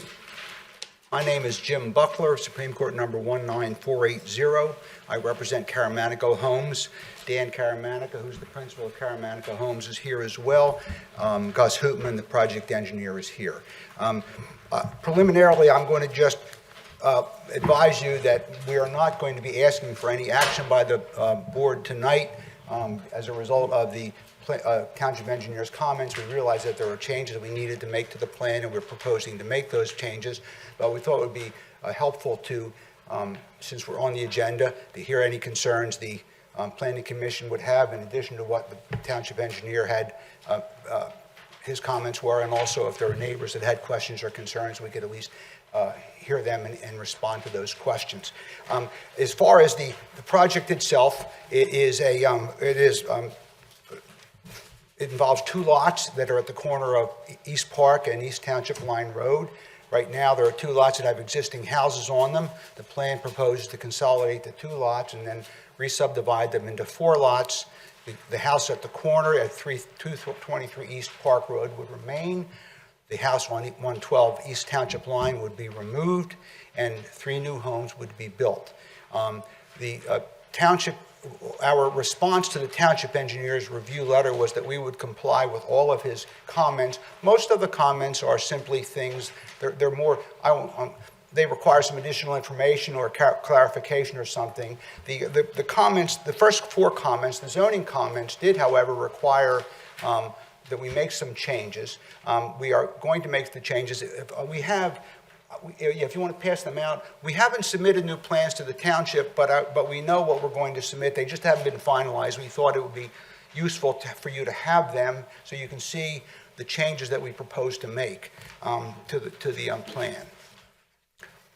And basically, the plan as it was originally configured had 2 lots on Park Road and 2 lots on, oh, I'm sorry, we do it. Project your plan if you'd like. Okay, well, So, let's see. Thank you. Yeah. Let me just, Oh, I have to, is that a touch screen or I is don't it not? think it Oh, is. it's not a It touch screen. might not be that No, fancy, sorry. Okay, that's okay.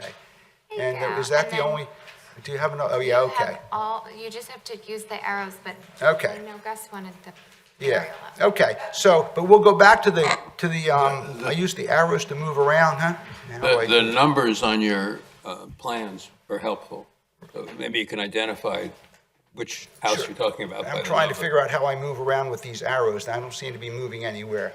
Jamie, can you help me how I move these arrows? I don't see, I'm hitting them and nothing's happening. So I'm not sure what's going on. If I hit these buttons, nothing. These ones Oh, down the, here. oh, those, okay, there, Just that's the that. right and the left. Okay, the wrong buttons. Okay, so we start with existing, the plan that you have in front of you has Lot 1 and 2, which currently are proposed to have frontage on Township Line. These are all basically conforming, zoning conforming lots.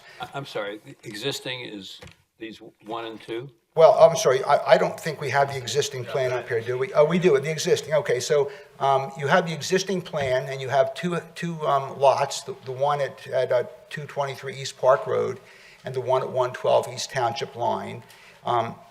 If you go to the next plan, it shows, if you go to the record plan, it shows the configuration of the lots that we had originally proposed, and that showed 2 lots that fronted on East Park and 2 that fronted on Township Line.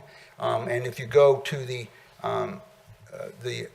grading plan, it shows the configuration of the proposed houses in the original plan. The houses were originally laid out so that the house on Lot 1 sat back from Township Line Road, and the house on Lot 2 sat up on Township Line Road. And both of those houses are served by a shared driveway, which has an easement across Lot 3 off of East Park. Now, what we've come to understand from the township review is that there are a number of problems with this plan, and we've addressed them in the amended plan, which you have in front of you. And that does a couple of things. The first thing it does is it straightens out the lot line between lots 1 and 2 and moves the house on Lot 1 forward, so Lot 1 and 2 front or up sitting against the setback line on Township Line Road. The lot line on the side of line. We don't have that. We don't have that in a plan that we can. It's not. We haven't filed with the township, so it's not here to be displayed. Do we have an extra copy? You can. Yeah.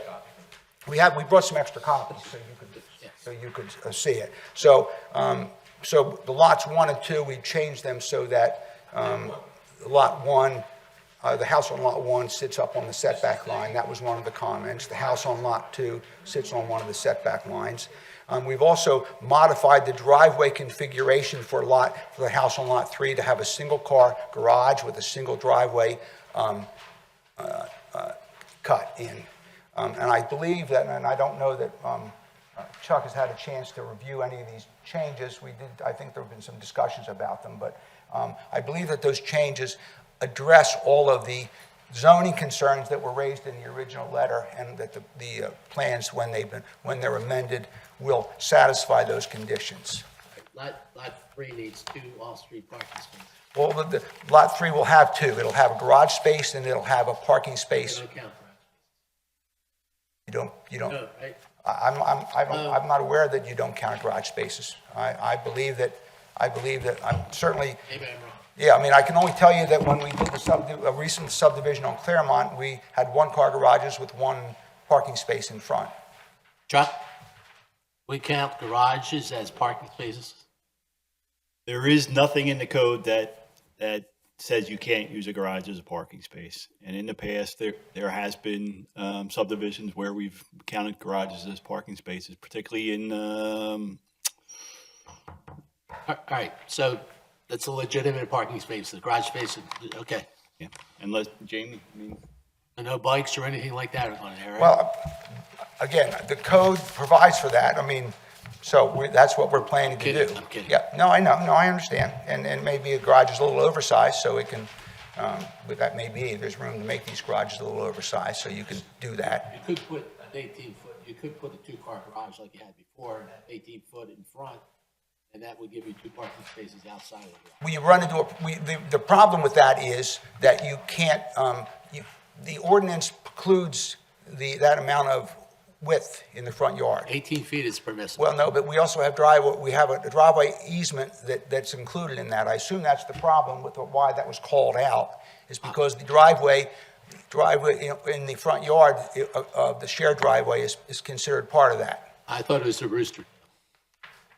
I'm assuming that's the reason it was called out originally, is because the driveway, Okay. shared driveway, counts as that. Otherwise, it wouldn't have been an issue.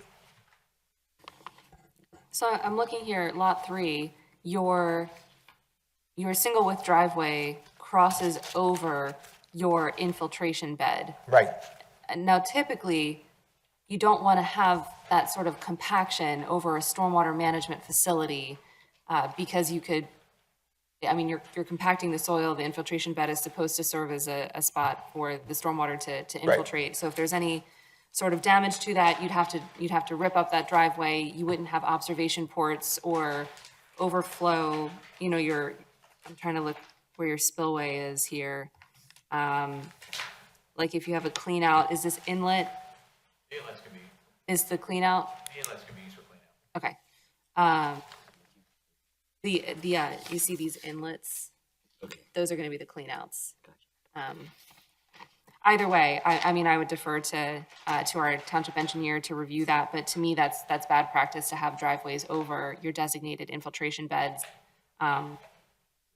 Just because of that issue of compaction and access and. Well, we can look at whether we can move that, and especially now, because the plan you're looking at has a two-car driveway with a turnaround. It may be with the new driveway, there's room to move that infiltration bed and reconfigure the shape of it and move it out away from that. We can certainly look at that. We are going to be, as I say, modifying the plan, so we can certainly look at that. Maggie, it's not unusual to have seepage beds underneath parking areas. No. You just have to be careful during construction. Okay. And then lot 4 with the existing dwelling unit, is this the parking area, this 20 by 20 spot that's shown? Yeah, that again, but that's likely to be changed. I think on the amended plan, we have, or did you change that, Gus? Is that? I put there's 2 parking spaces Okay. on lot 4. Okay, yes. Okay. And there's sidewalk, yes? Yeah. Okay, so just looking in terms of the impact of these curb cuts on the sidewalk, we now have a 20-foot wide curb depression for off-street parking for lot 4. We have a curb depression for the single access driveway for lot 3, and then we have a curb depression for the shared driveway that services lots 1 and lot 2. So as a pedestrian walking down the street, we now have these 3 curb depressions that we're looking at. I'm just wondering if there's a means, so is there a means to have the driveway for lot 3 share access off of the shared driveway? Do we have a limit, Jamie or Chuck, to the number of houses that could take access from a single shared driveway? Well, again, we run into this issue about 25 foot and being, taking up that space in front of a property and everything, and that limit. 50% of the lot width or 25 feet at max with driveways. But I'm saying if the driveway for lot 3, instead of taking direct access onto Park Road, Oh, I see what you're it saying. were to take Okay, access I'm sorry. Yep, from the back. I see what you're saying. Yeah, that's a possibility, sure. There's no limit to that. That has to be, just worked out in the deed Yeah. for the shared driveway and the maintenance and everything. Right, so if that's, you already have to have a shared access maintenance and. We can look at that. I think that agreement. we can look at that, whether we could do a side load garage, if it's possible. Yeah. We can also look at the possibility of, instead of having a double wide, we could have a double deep parking spot on lot 4 possibly and reduce it. We can look at all of those possibilities at least. Yeah, for lot 4, I'm indifferent to the design of it. It's more just that to have, as you're walking, you Right. dip down, you dip down, you dip down. Right. If we can reduce the number of curb cuts, Mhm. because we're having 2 houses come out of the one driveway, and then it's just potentially Yep, in the yep, morning, yep. everyone's leaving for work, there's people walking, and there's, Right. cars coming Well, out. we can certainly look at that, whether we can modify that. Yeah, so I would be interested to Yep. see what that, so thank you, Angelo, for the infiltration. If they can go under driveways, they can go under driveways, but if we can avoid having that scenario, that might be beneficial just for long-term maintenance. And then I would be interested, just from a street usability, to reduce the number of driveway curb cuts that we have for these lots, and to see if it's possible to modify the driveway access for Lot 3 to come off of the shared driveway that lots 1 and 2 currently share, as opposed to having a dedicated access onto Park Road. Okay. The curb cut can't be more than 14 feet wide, so that 20-foot isn't going to Okay. meet code, so you're Okay. going to have to reduce that anyhow. Okay. All right. Mm, Okay. Good comment, thank you. Thank you. Thank you both. Are there any other questions or comments from the I do, commission? I do. Okay.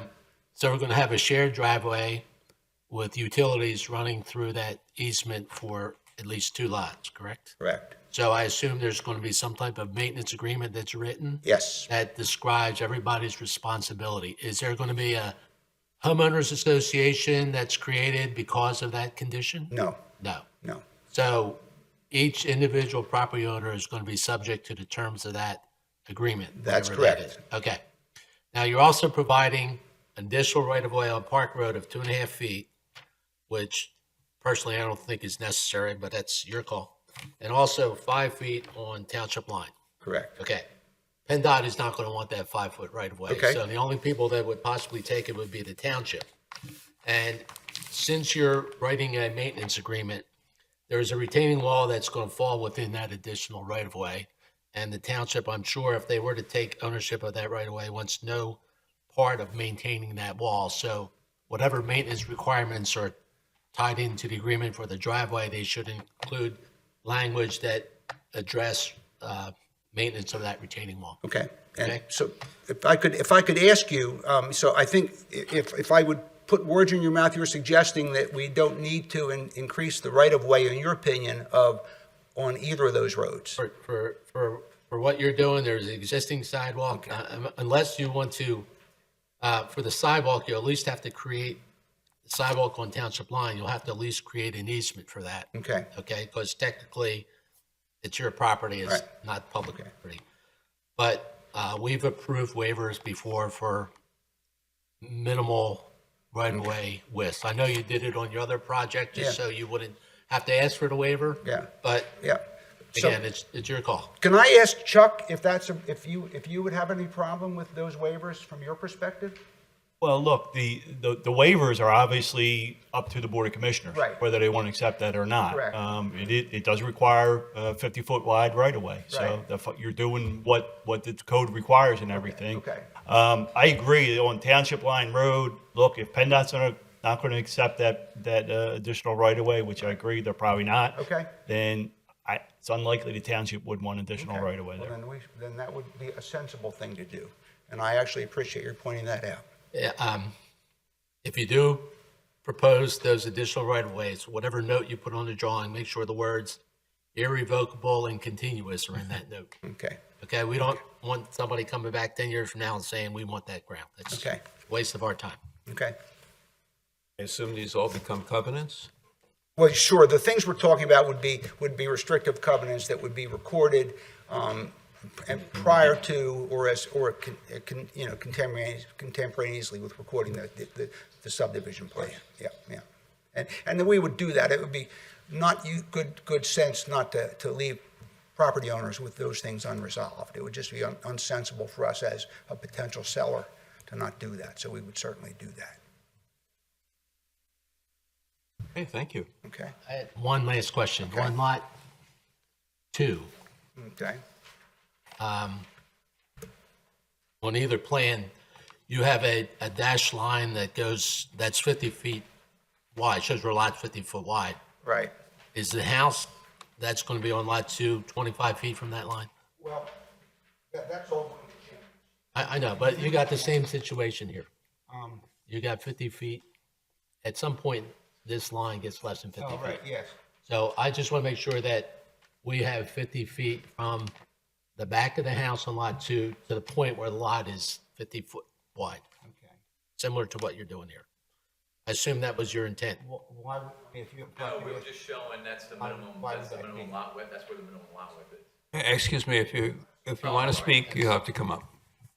Gus Hoopman with GD Hoopman and Son Inc. I I'm think- sorry, could you state your name and? Yeah, Gus Hoopman with GD Hoopman and Son Inc. We're I'm the project engineer. I think we were just showing that as as a point in the lot where you have the minimum lot width. Well, you didn't. At the building line. All right, which you is didn't 50 show a feet. rear, you didn't show a rear yard line for lot 2.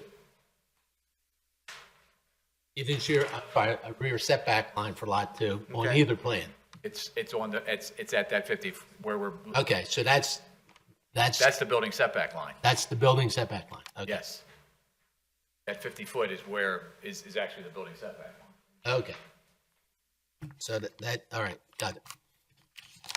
And I just wanted to quickly express concern from myself and the historic that you really are cramming a lot into one small property. And I do have concerns how it reflects the character of the neighborhood along Park Road, because there are a lot of older houses on that road that have character that represents the neighborhood, which typically the newer construction doesn't carry that through, first of all. And second of all, just the general lot size and the rhythm that those older neighborhoods has, when you cram that third house or fourth house into this, it's making something that's very, very tight.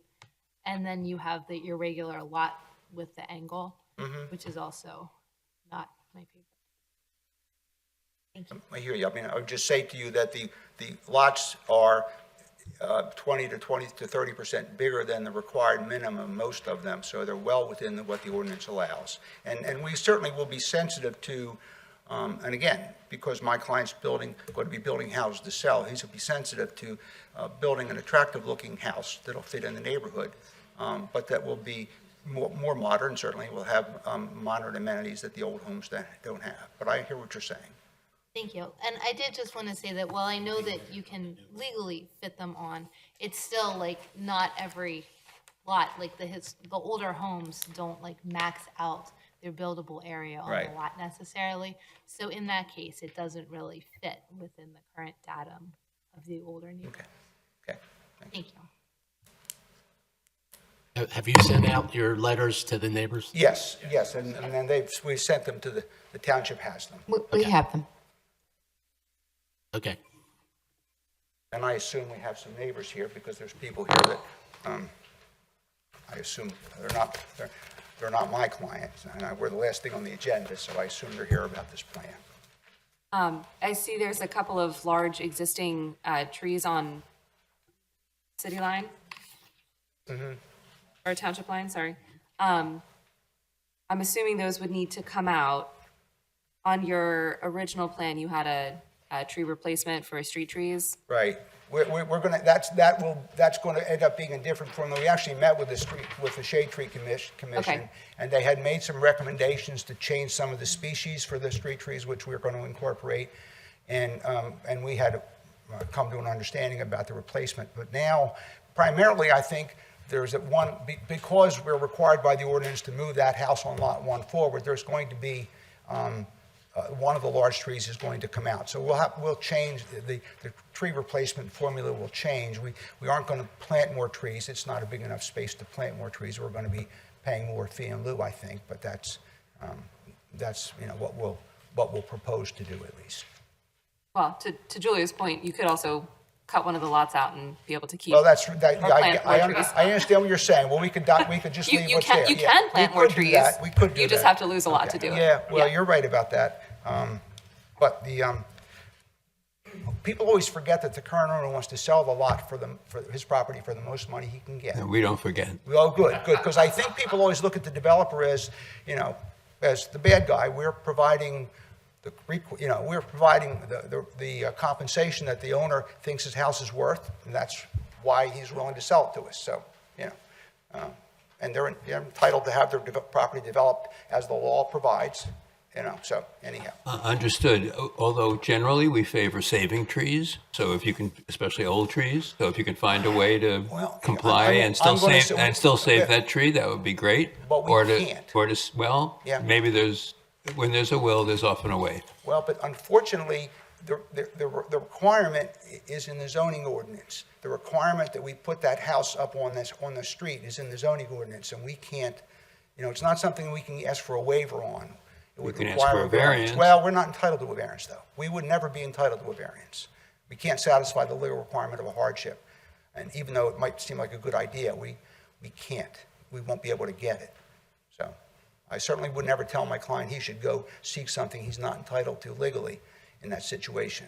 So What part of the zoning ordinance doesn't permit you to move that house back? there's a requirement, there's a section that says that the street frontage must conform to the street frontages of the houses in either direction for within 300 feet of it. That's the minimum setback. What's that? That's the minimum. No, that's not the way it's been. That's the minimum. No, that's not. You can ask, because I asked that, and I asked both our planning, our planning director and our township engineer, and they interpreted it as being the required setback. I interpreted it the same way you did, but they told me that we have to do that. So I'm just, I'm not going to get into a fight with the township over it. It's just not what we want to do. So.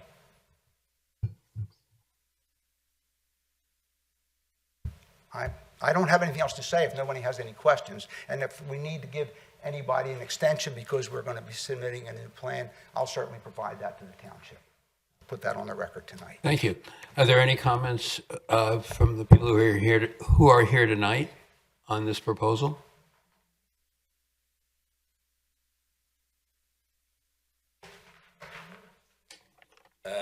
Jerry Gavin, 214 East Township Line. So I grew up on Township Line. I've lived there my whole life. You talk about a character of a neighborhood. Township Line is not a neighborhood. You got 4 lanes of traffic. You got cars running up and down there. Currently, right now, where they're building, there's a daycare on the corner. That daycare has kids going in there all the time, in and out. I assume that that's going to be gone. That's correct. And that's a nuisance for the neighborhood, the daycare, and a danger for the kids.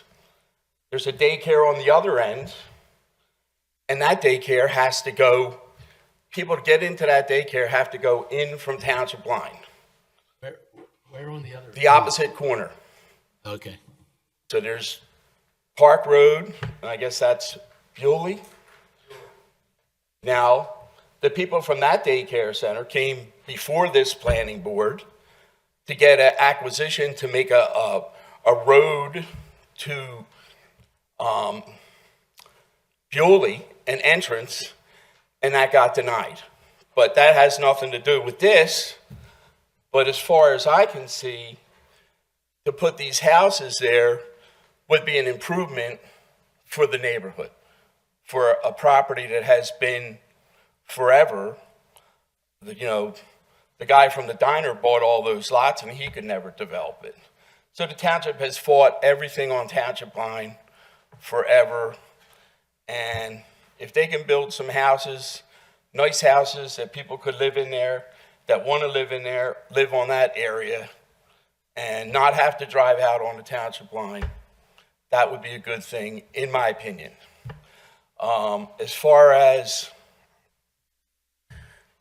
going out onto Park Road, it's got to be better than with the condition where all the people were dropping off their kids in the morning and afternoon, although probably not ideal.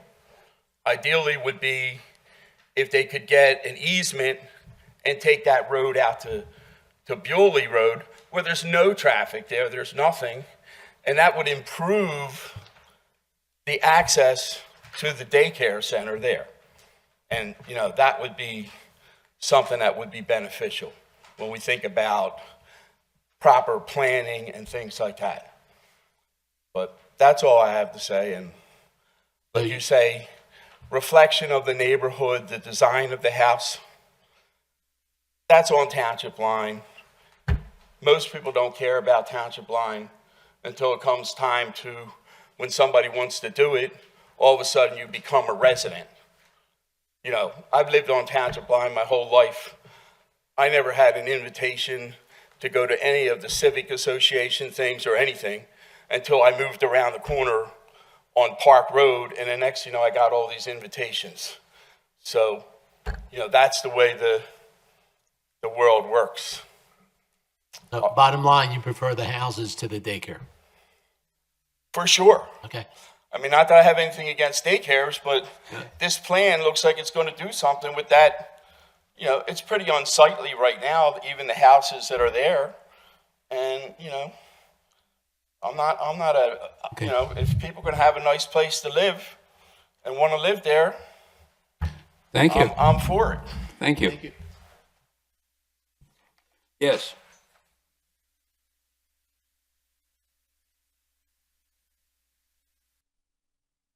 It's Mike Sheehan. Live at 113 Landaff Road for 40 plus years.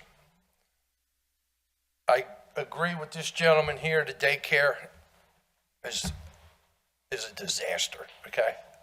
45 years I've lived in Lanark, and that is probably the biggest mistake that any board has ever made.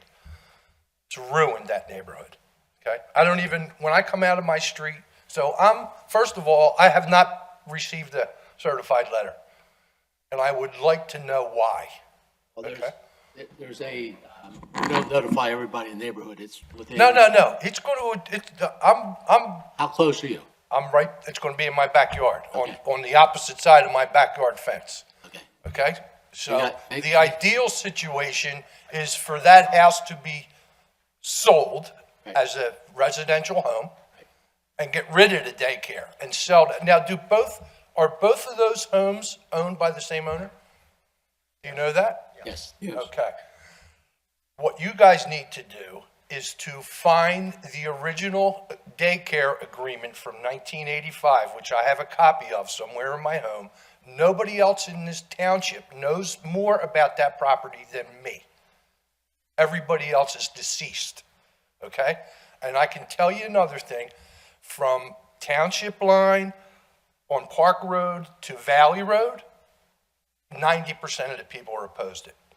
On Township Line, on my street on Landaff, my next door neighbor on Park Road just put a ton of money in his backyard. All new flagstone, beautiful, okay? Fences, he's going to be opposed.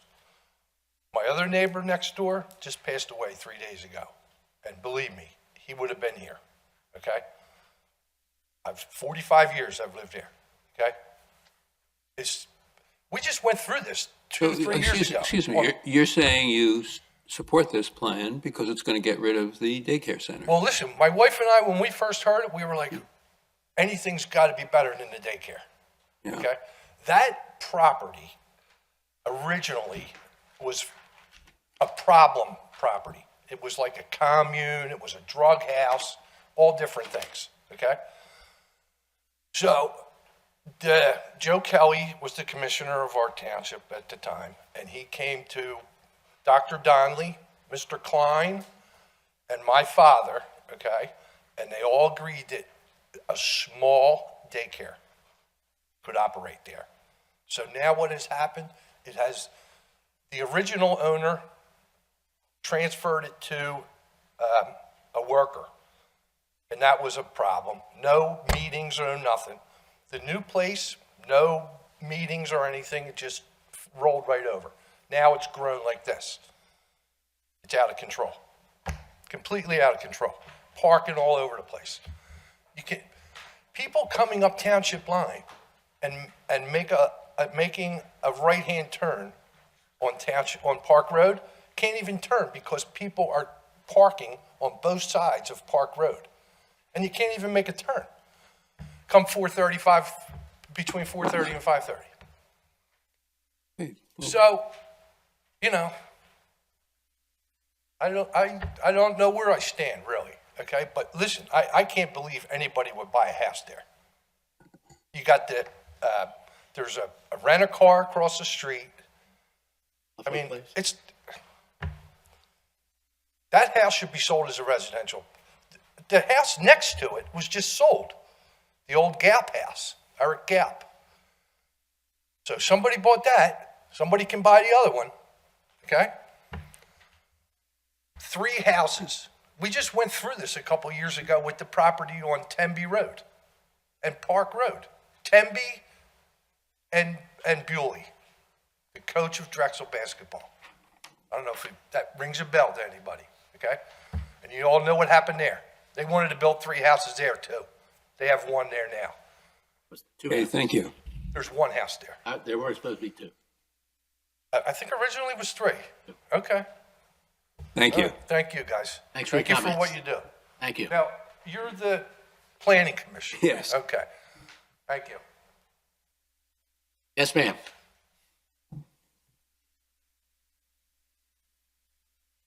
Are the other people here planning to speak tonight? Anybody else planning to speak? Thank you. Good evening. My name is Esther. We just bought a place that is on Township Line Road, 108 East Township Line Road. And we the neighbor of 112 East Township Line Road, but we doesn't have a driveway. Everybody else have a driveway. Last time the ambulance have to come to pick me up, they have to stay in this street. We need a driveway, but we don't know what should we do because everybody have a driveway who doesn't have a driveway. We have stuff to put out who doesn't have no driveway, no nothing to do anything. We have to park outside to walk. I cannot even walk. We need a driveway. What did you say your address was? 108 East Township Line. So you're right next door to these properties? Yes. Okay.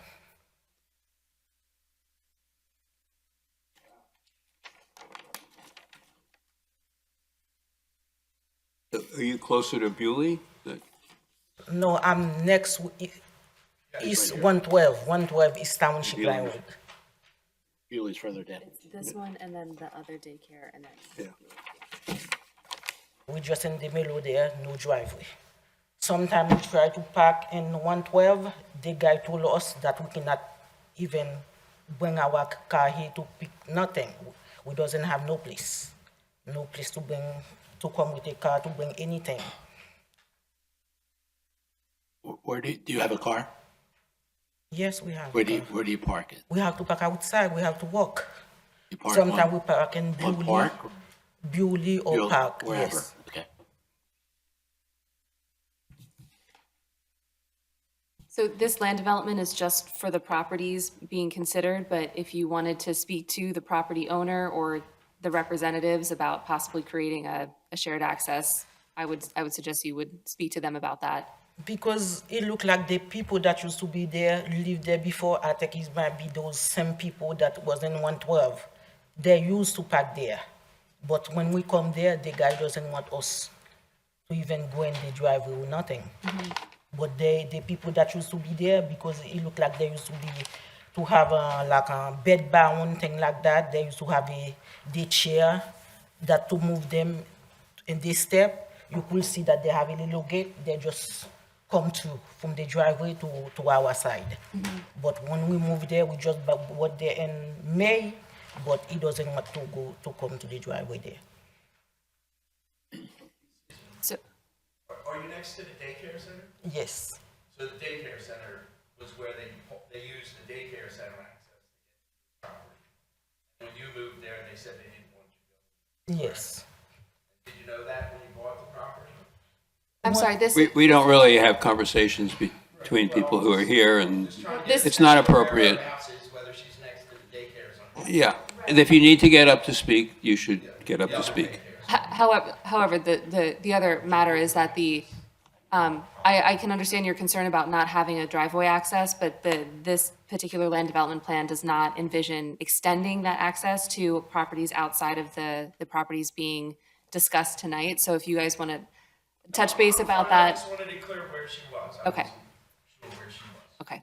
Yeah, because they told me that before they used to come from 112 to our side. That's how they used to do it.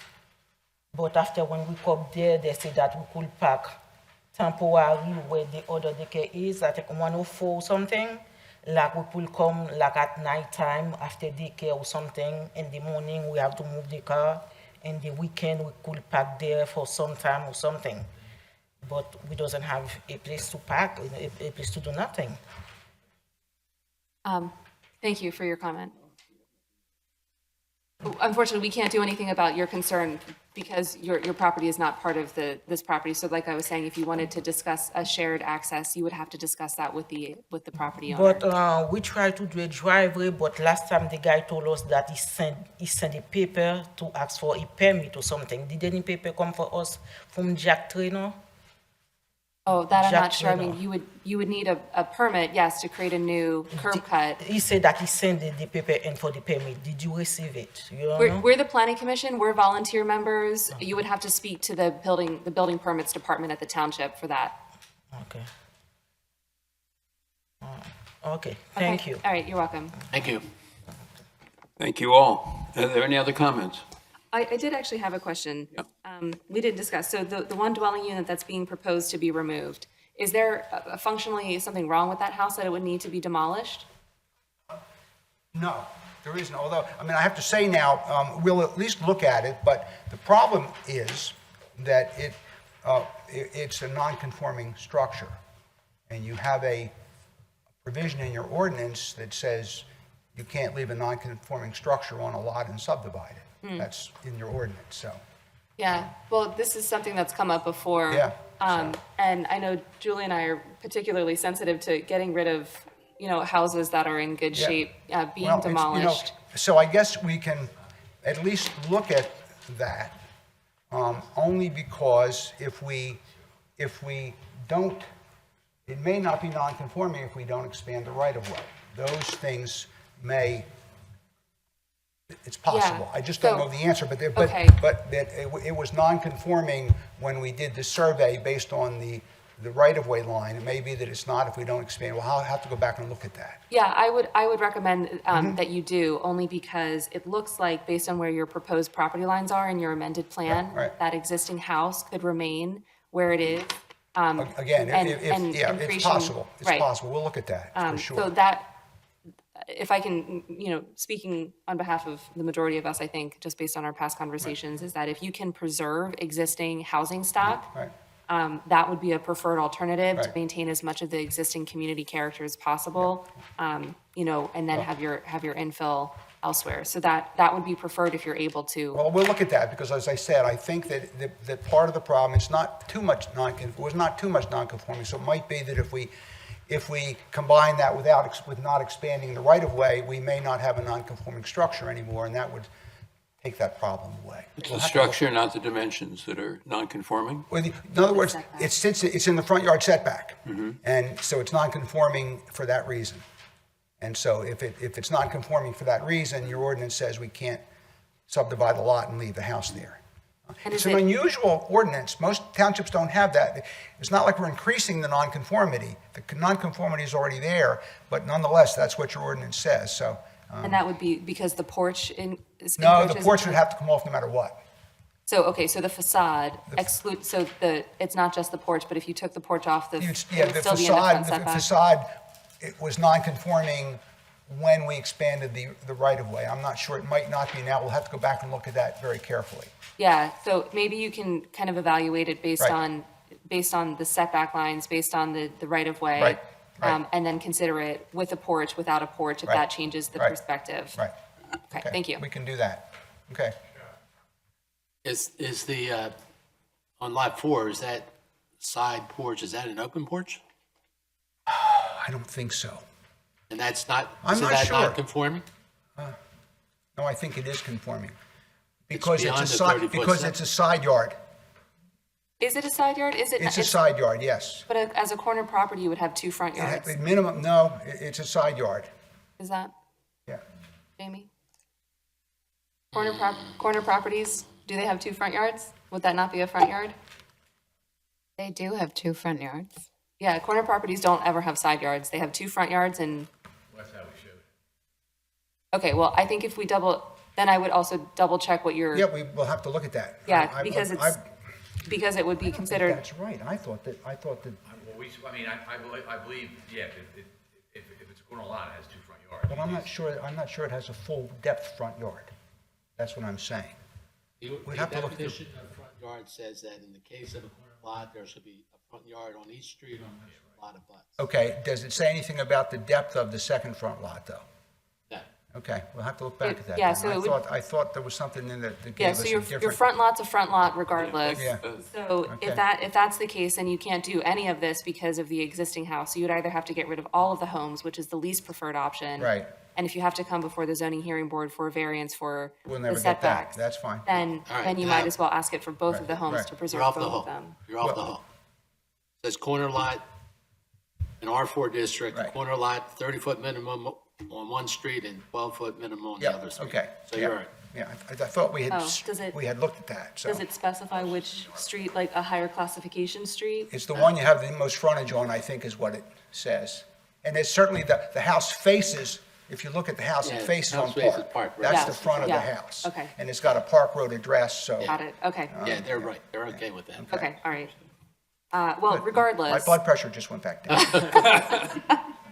Regardless, it would be preferable if you were able to maintain that existing second We'll look home. at that. We'll Yeah. look at that. I think that would be, it might be a good thing.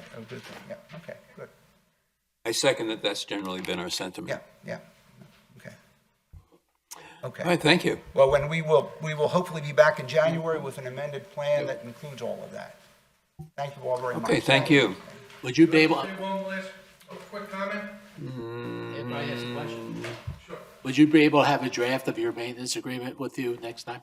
Okay. Just to hand it Yes, up. the answer You is don't I have to can do get that. it in next Yeah, week. Yeah. I I'm just can curious. draft up something for the common. You've done this driveway. 100 times. You Oh, have yeah, one. yeah, I Just can pull it off certainly. the shelf. Yeah, I can, yes, I can do that, sure. Yeah. Did you send, What's that?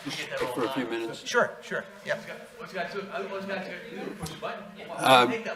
Brief comment. We're getting ready. right. Want to get going. Mike Sheehan, 113 Land Ave Road. Well, I'm a little confused with this non-conforming house. People lived in that house as recent as 5-6 months ago. It has to do with where the house is situated on the lot. If they don't have enough, if they're too close to the street or too close to the sideline, and they don't meet the minimum setback requirement, Okay. then it's non-conforming. Oh, okay. And the township says you can't subdivide a property that has a non-conforming structure on it Okay. without getting a variance. They don't want to take the chance of having to get a variance, Right, so they're 'cause going it's to a- knock the house down. We've already shot down 2 variances for the garage. Right. Okay. So thank you. Okay. Good night. Thank you. Good night. Remaining business is to wish everybody a very happy holiday. Oh, I'm sorry. We have minutes? I thought we approved them by mail. Your character of the neighborhood doesn't apply to Township Line, trust me. Drive by there and look at it, and this is going to make some character in that area. That's my opinion. We keep saying about the other people back there, they don't care anything about Township Line. It's like everything in Havertown. It's not the house. Everybody doesn't want it, they don't want it, anything change in their area, whether it's good, bad, or different. You could tell them you're gonna build a free bank that they can go in and get money, and they're not gonna want it. That's just the fact of life. But you. planning is your job, and if you think about it from a planning aspect, technically they ought to buy the other house and make the line out to Bewley Road and have that as the access point for everybody, and then that would be a good plan. Thank you. Okay, are there any other comments on the, are there any comments on the minutes? Oh, everyone, are there any comments on the minutes? No. Is there a motion to approve the minutes? I'll move to approve the minutes. Is there a second? All in favor? Any opposed? Abstain? You were not here. I was not here. With one abstention, there's no opposition, so the minutes are approved. Having nothing further on the agenda, unless anybody has any new business? We have some new business. Jamie, can you give these guys a quick update on the comp plan? Sure, yeah. The comp plan is to the finishing committee right now. And we are going to be incorporating their comments before December 19th, at which time we need to publish the plan, the draft plan, send it to the county planning commission, the adjacent municipalities, the school district. I'm sorry, gentlemen, we're still Yeah. having our meeting, please. Okay, thank you, sorry, just couldn't hear. I'll talk louder. We will send it to you at that time as well. So it will be basically published for review by or before December 20th, so that we have an adoption goal for February. I guess it's February 3rd's work session, the February Board of Commissioners meeting, if everything goes well. Is the planning commission going to have to make a recommendation on the comp plan to the Board of Commissioners? You will get an opportunity once it's submitted to you on by or before December 20th to make any comments and review it, basically. Are per we the MPC. obligated to do that? Or did we already do that? You already held the public meetings that you're obligated to hold. Right. For the comprehensive plan. And we did make a recommendation to the Board of Commissioners at the end of those hearings. Correct. So do we have to make another? No, you do not. Okay. No, you do not. Your only involvement at this point as the planning commission is to have the plan submitted to you once it's published for public comment, and you may provide comments back.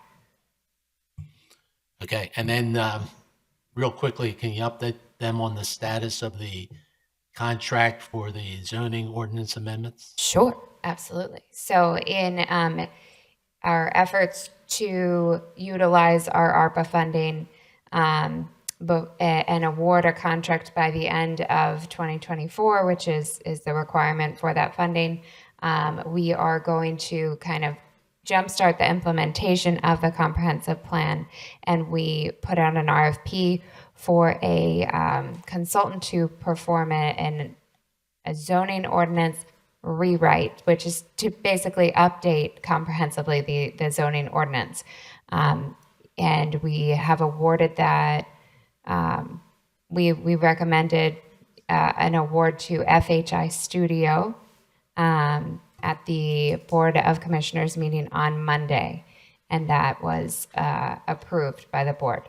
So we will be making that, final offer to them this week, and looking to start that project in 2025, pretty much after the comp plan is adopted. So, a February start date, ideally. And their proposal included an 18-month time frame, so that project will wrap up before the ARPA funding runs out. So that would be before the end of 2026. What is the funding? What is the amount of the funding? It's a not to exceed $225,000.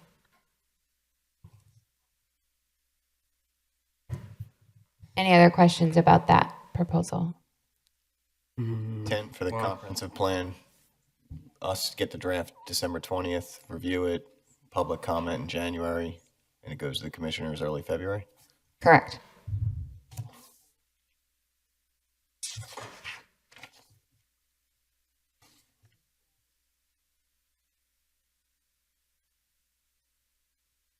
Any other?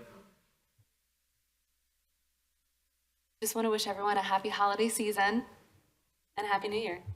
I would like to do the same, but I'd like to make an announcement in that I'm stepping down from the planning board after 8 years.